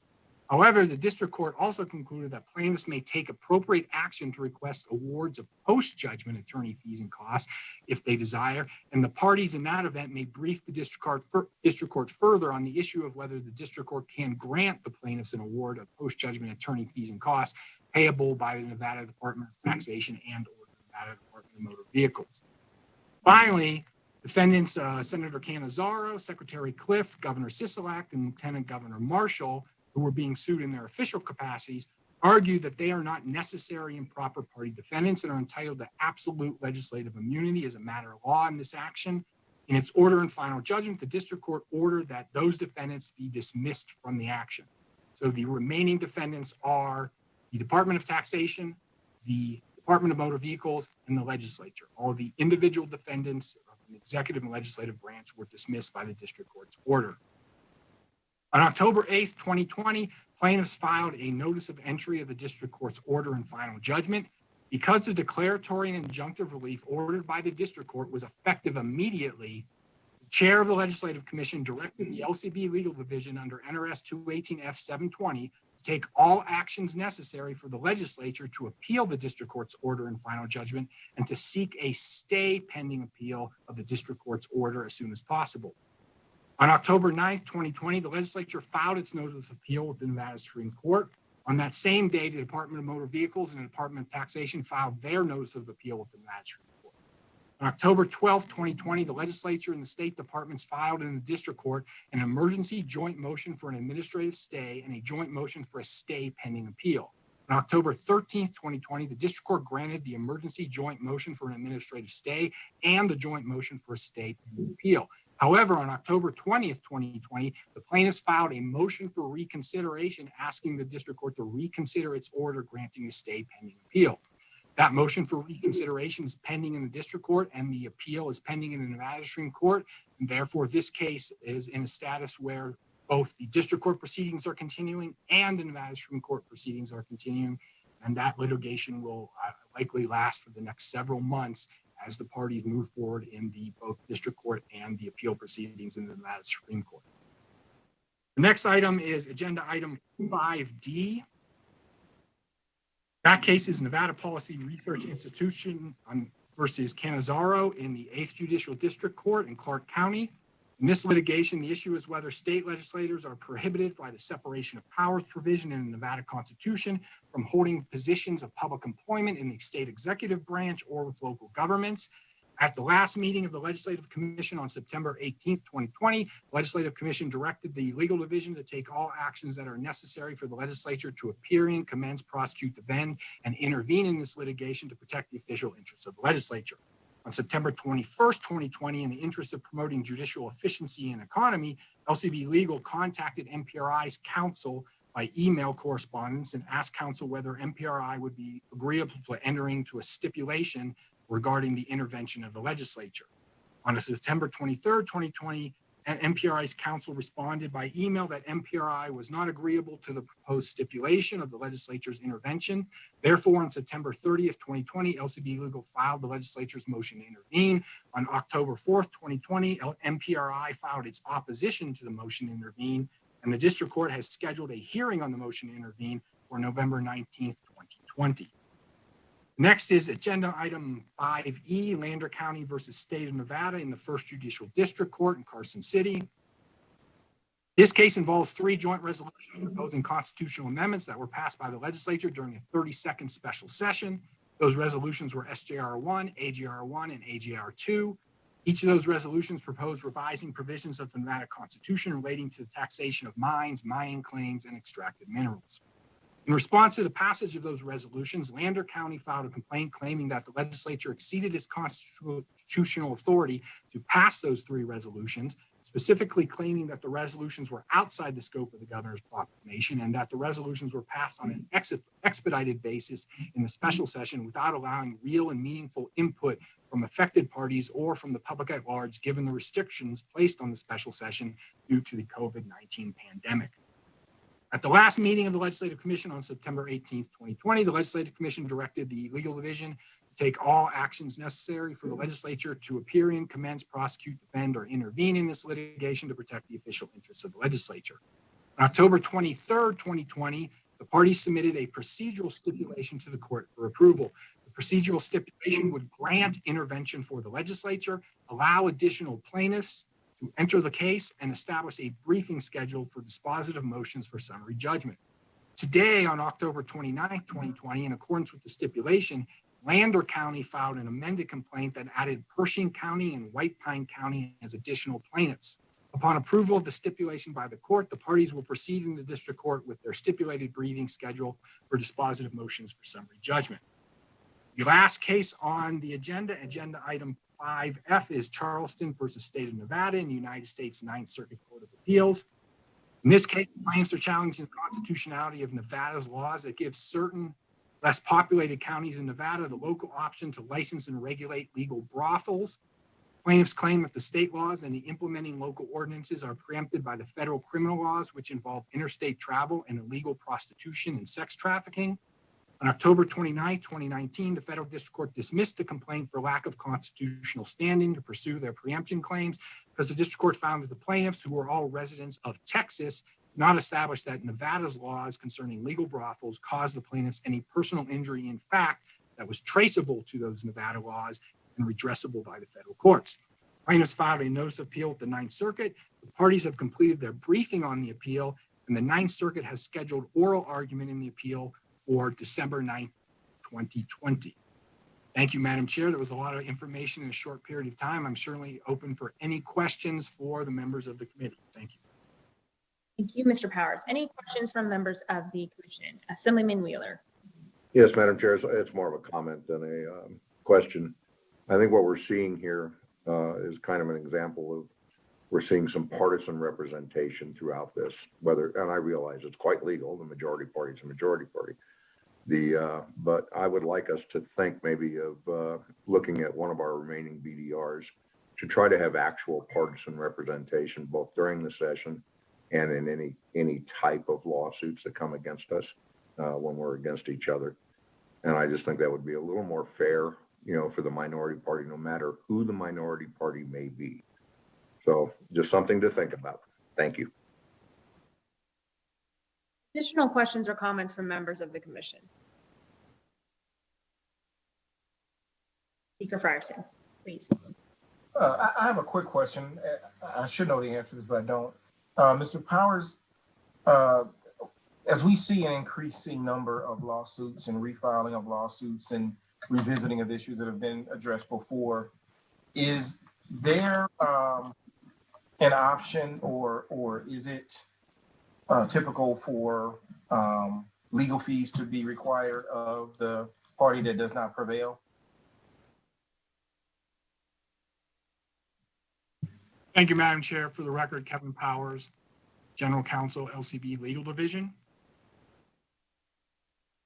From the legislature's perspective as an institution, it has not been the policy of the legislature to seek to recover attorney fees or costs from plaintiffs who bring actions challenging the constitutionality of legislation or other actions of the legislature. That also occurs in the rare circumstances when the LCB Legal Division also represents individual members of the legislature in their official capacity when they're acting on behalf of the legislature. Again, in those circumstances, the LCB Legal Division does not typically seek to recover attorney fees and costs from any plaintiffs who are bringing those legal actions against individual legislators in their official capacities. That has been the standing policy up to this point, but the Legal Division, as a nonpartisan legal agency, takes no position one way or the other.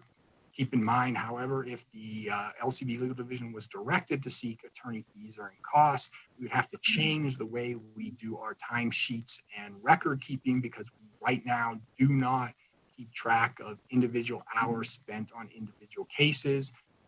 We also do not keep track of any individualized costs for individualized cases. Obviously, those two changes would come with administrative burdens and costs themselves. Doesn't mean that the LCB Legal Division could not do that. It just means that if we were going to go forward on the legislature as an institution or individual legislators in their official capacity seeking attorney fees and costs from plaintiffs bringing these lawsuits, that would require a change in internal processes and procedures. Thank you, Madam Chair. Thank you, Mr. Powers. You just reminded me why I left billable hours.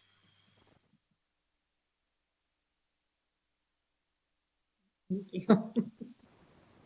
Any additional questions from members of the commission? I am not seeing any. So we are actually going to move to item number 6 on our agenda. I would remind for anyone who is joining us virtually, who is waiting for that second period of public comment, we will be moving to that item as the next item on our agenda, since we already addressed item number 7. So we will first hear item number 6, the legislative audit, and then we'll be preparing for public comment. So if you would like, you can go ahead and I would invite you to get on the call now so that we will have you ready in the queue for when we move over to public comment. Under item 6 for the legislative audit, we have our legislative auditor, Dan Crossman, who has been with us, and he's going to present the summary of the audits considered by the audit subcommittee. Mr. Crossman, whenever you are ready. Great. Good afternoon, Madam Chair, members of the Legislative Commission. I appreciate the opportunity. For the record, Dan Crossman, Legislative Auditor. I know you've all anxiously looked down the agenda and knew that the auditor was going to talk. So, and I know I stand between you and being done. But I look forward to the opportunity always to share a few things about our audits. Under agenda item 6A, I've included a letter from Senator Parks, Chair of the Audit Subcommittee, indicating that on September 3rd of this year, a meeting of the Audit Subcommittee of the Legislative Commission was held, in which 5 reports were presented and accepted. During that meeting, we presented a summary of the audits. We answered questions of the subcommittee members, and representatives from the represented agencies provided remarks and also answered some questions. Today, I will briefly go over the key findings from those reports. Please note that the full reports, as you're well aware, are on our website, where more details can be obtained on our specific findings and recommendations. Additionally, while today's presentation will be an overview of those reports, we are happy to schedule a time to discuss any of these reports in detail with any of the members of the commission, or present any report to any committee during session. So turning to the next page is a letter summarizing the release of the statewide single audit for the fiscal year ended June 30th of 2019. The audit was conducted by the CPA firm of Eide Bailly under contract with our office. The single audit incorporates an audit of the state's financial statements and an audit of the state's agency's compliance with requirements related to the use of federal funds. This is an audit that's required to ensure the continuation of federal funds to the state. The auditor's report included a total of 40 findings. 7 were related to the audit of the state's financial statements. And those findings resulted in some correcting accounting entries. The auditors issued an unmodified or a clean opinion on the financial statements, indicating the financial statements were presented fairly and conform to generally accepted accounting principles. There were also 33 findings related to agencies' compliance with federal grant requirements on the major programs that were audited. The state expended nearly $5.9 billion in federal funds in fiscal year 2019. The single audit report is available on our website. Turning to the next page is a summary of the audit of the Public Employees Benefit Program Contract Management Report. The purpose of this audit was to evaluate if the program had adequate controls to ensure vendor selections and payments complied with state laws, policies, and contract terms, and expenses related to contracts, awards, and accreditations were appropriate. Overall, we found that PEB's contracting practices changed over the past several years, focusing more on amending and extending contracts through private negotiations between PEB's management and vendors, instead of pursuing competitive procurements. Contract amendments should not be utilized as a default to extend contracts and avoid competitive procurement processes.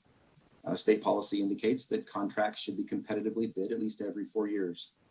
Additionally, PEB's contracts were often extended without required approvals, and some amendments significantly modified the contract's scope of work. We also identified the need for the PEB board to improve its oversight of PEB management's contracting processes and practices.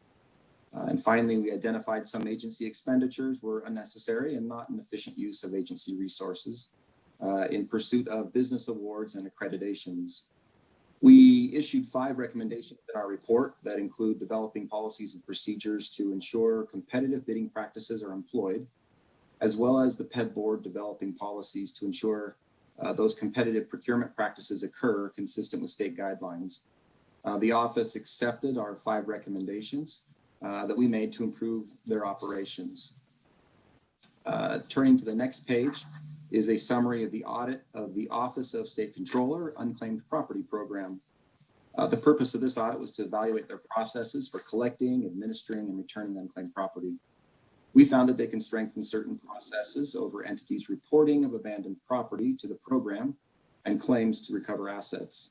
We identified concerns with the program's enforcement of its policy for submitting of unclaimed property payments via its online reporting system, which contributed to unprocessed reports and payments. The program can also improve controls over unclaimed property system and inventory to ensure edits to critical data documenting the ownership of unclaimed property is appropriate. In our testing, we found $374,000 in property that wasn't posted timely to the system to allow rightful owners the opportunity to make a claim. Additionally, the program should better segregate duties over its unclaimed property system, as well as user access to the system. Finally, controls over inventory of the safe deposit boxes could be improved. Some of the issues we identified in this audit were similar to findings in prior audits that we've completed of the program. The division accepted our 10 recommendations, and in its response did indicate that various actions have been taken already to implement many of those recommendations. Turning then to the next page is a summary of our audit of the real estate division. Our objective for this audit was to determine if controls over the collection of certain cash receipts and accounts receivable were adequate, and whether the division has adequate processes to ensure licensees comply with laws related to the reporting requirements for broker trust accounts. We found that the division's financial and administrative controls over revenues were inadequate. Specifically, there are limited system controls in the division's database to prevent staff from making changes to licensees' accounts to misappropriate cash or to detect fraud once it had occurred. Furthermore, internal control procedures designed to compensate for the lack of system controls were not being adhered to by supervisors and staff. The controls over voiding cash receipts and for making adjustments to real estate licensees' accounts were also inadequate. Agency reports indicated as much as 7% of all transactions processed in fiscal year 2019 were voided. The division also lacks controls to ensure refunds are posted timely to its database and that only valid refunds are posted and issued. In our testing, we did not identify any specific instances of fraud, but felt that these recommendations will help ensure that the identification of such things would be prevented or would prevent the occurrence of some of these types of issues. We cited in our report a scope limitation related to the lack of records associated with the testing of voided receipts. As such, we could not determine the reliability of the agency's voided transaction reports. The agency was also unable to provide a reliable report from the system to identify the population of transferred funds between licensees' accounts. As a result, we were unable to test whether amounts transferred between licensees' accounts were legitimate. Next, the division's practices only held brokers that manage properties accountable for submitting annual trust account information. However, regulation requires all brokers to report trust account information or attest that they do not manage trust accounts. Finally, the division's procedures for monitoring trust accounts are inadequate. For 13 of the 19 broker trust account reconciliations we tested, we observed the information reported to the division was incomplete or contained unallowed accounting entries that were not investigated by the division. For this report, we issued 6 recommendations to address our concerns with the cash receipting process, including improving controls over voids and refunds. 6 recommendations are aimed to improve controls over broker trust accounts, and the last 2 deal with improving the accounts receivable collections process. The division did accept the 14 recommendations we made on this report. And on the next page, last but not least, is our audit report addendum for the Records Communications and Compliance Division, or RCCD, which contains supplemental findings, conclusions, and recommendations from our performance audit of the Department of Public Safety's Records, Communications, and Compliance Division, Information Security. This report was originally issued in January of 2018. An addendum to the original report was necessary because security vulnerabilities existed in RCCD's information systems. These vulnerabilities related to outdated and unsupported server software.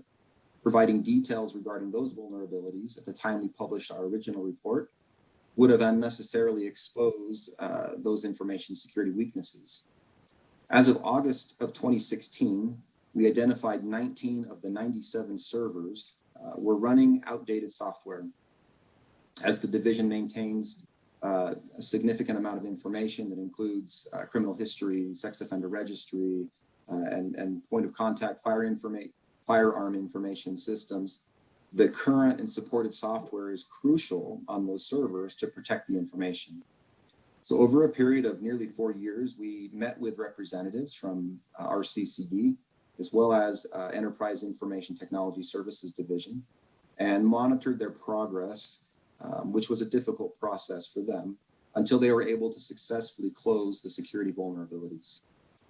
This report addendum includes 4 additional recommendations, which the division accepted to help ensure that the security of the division's servers going forward. That concludes my summary of the audit reports issued on September 3rd, and as presented to the audit subcommittee. As noted in the letter from Chair Parks, the audit subcommittee recommends that the Legislative Commission accept these 5 reports. Thank you. Great, thank you. Any members of the commission have questions or comments on Mr. Crossman? And, please go ahead. I don't have necessarily, these are pretty clear to me, and I support approving them. My question comes with this last, the addendum, and just thinking about all of our data systems in the state. If it takes us that long to get to all of these, with all the stuff, with all the data issues that are going on today, I just had a question on how often are we doing that type of an audit on our server systems to make sure that they're all being kept up to date throughout the whole state. And I don't know if the audit, I don't know if you can answer that, but that's just the one thing that I was thinking about as I was hearing that. Thank you, Senator Dennis. What I can say is that within our office, we do have a supervisor and 2 information system auditors that are dedicated to doing just these types of audits. Currently, they are both working on 2 separate audits. So there are 2 of us trying to cover the state. So we don't get to every agency with a lot of frequency on the IT side. That said, in the work we did with our CCD and working with EATS, we did have the opportunity to work closely with EATS, and obviously they have a vested interest in the security of many of the state agencies' information by hosting most of that. So a lot of the issues as we bring them up are brought to their attention, and so they're able to take some corrective actions on their end before we come in and maybe audit that. So hopefully that helps a little bit. Well, it does, but it's also concerning that we obviously don't have enough people to do it more often. And with all the stuff that we see going on with data breaches, cyber attacks and those kind of things, I know we have policies in place that they should be following, but if we're not auditing them in a more timely manner, we could be exposing our data if they're not following those procedures. So, and I don't know, I guess I don't know what we would do for that, but something that we should definitely be thinking about, see if maybe there's a change that needs to happen so that we can make sure that we're able to figure out where those vulnerabilities are quicker. Thank you, Madam Chair.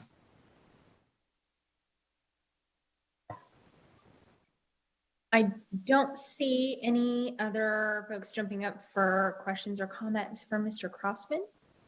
So thank you, Mr. Crossman, for your presentation. I would accept a motion to accept the 5 audit reports as presented by Mr. Crossman this afternoon. So moved, Madam Chair. Thank you. Moved by Assemblywoman. Second. A second by Senator Dennis. Any discussion on the motion? Seeing none, Madam Secretary, could call the roll call vote. Assemblywoman Benitez Thompson. Get my shirt. My light. Assemblywoman Hamilton. Yes. Assemblyman Daley. Yes. Speaker Frierson. Yes. Assemblywoman Krasner. Yes. Assemblyman Wheeler. Yes. Senator Dennis. Yes. Senator Hammond. Yes. Senator Hardy. Yes. Senator Settlemeyer. Yes. Vice Chair Ratty. Yes. Chair Canizaro. Yes. Assemblywoman Benitez Thompson. Yes. It's unanimous. Thank you. Thank you again, Mr. Crossman, for giving us that very thorough rundown. We really appreciate your work. And the audit reports have been accepted by the commission. We are going to move on to our item number 8 for public comment. And while we are getting that set up and checking in with the callers that we do have online, I did want to just take a moment to virtually present, since we can't be in person at this point in time, 2 traditional retirement plaques. We have a plaque to honor Cindy Jones, who was recently retired as our assembly fiscal analyst. And I believe that she is actually with us today, but is currently out of the country on a beautiful beach right now, which sounds very lovely, and certainly well-deserved all of her very hard work with all of us. He was given an IFC resolution at an earlier IFC meeting, and we just wanted to, again, say thank you and provide her with that retirement plaque as well, and thank her for her service. We do have, however, with us, Mark Krompatic, who is also, we have a plaque that to him today and honor him on his upcoming retirement. And again, just thank him for his dedication and hard work, always being able to be a resource and answer all of our questions and provide advice when we have those questions.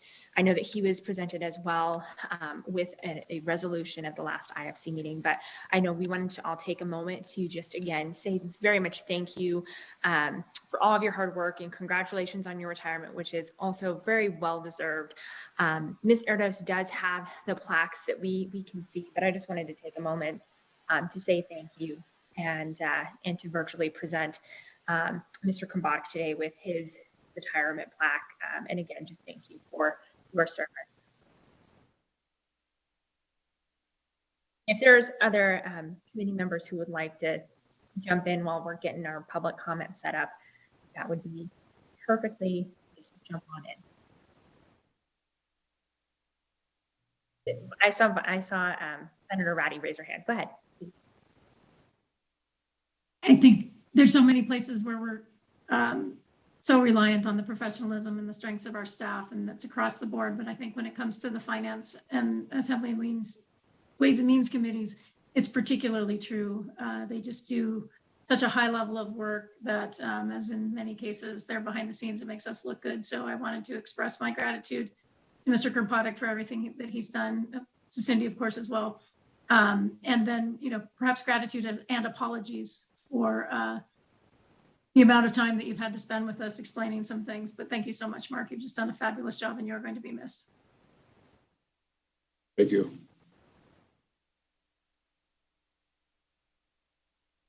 Thank you so much. All right. Senator Settlemeyer, did I see you wanted to jump in? Please. I thank them both for all the work they've done. And I'm a little bit scared with all the brain drain that's going on around here, to say the least. Thank you. And thank you for everything you guys have done. Oh, insulting.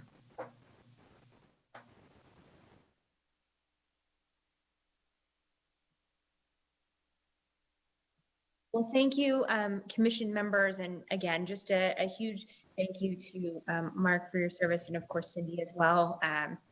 We'll definitely be missing you, and just really appreciate everything that you've done.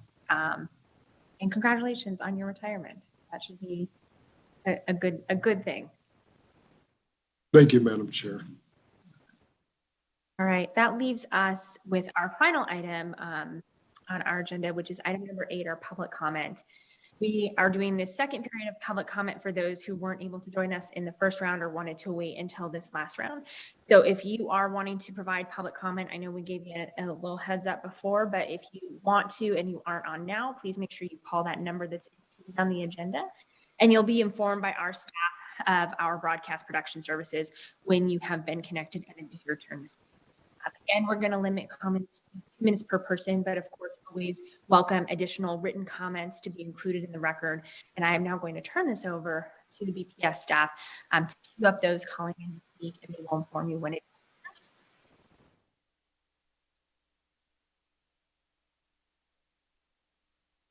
Chair Canizaro, the public comment line is open and working, but there are no callers at this time.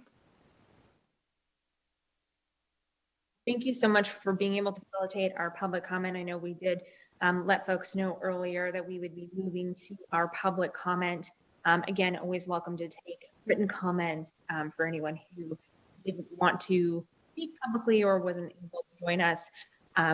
With that, we'll go ahead and move to our actual last item on the agenda, which is our adjournment, and seeing no further business to come before the Legislative Commission at this time, this meeting is adjourned. Thank you, everyone, for your patience and hard work today. I know it's been a little bit of a long meeting, but we got a lot of business done, and I just want to thank you all for your diligence and your questions and comments. See everybody soon.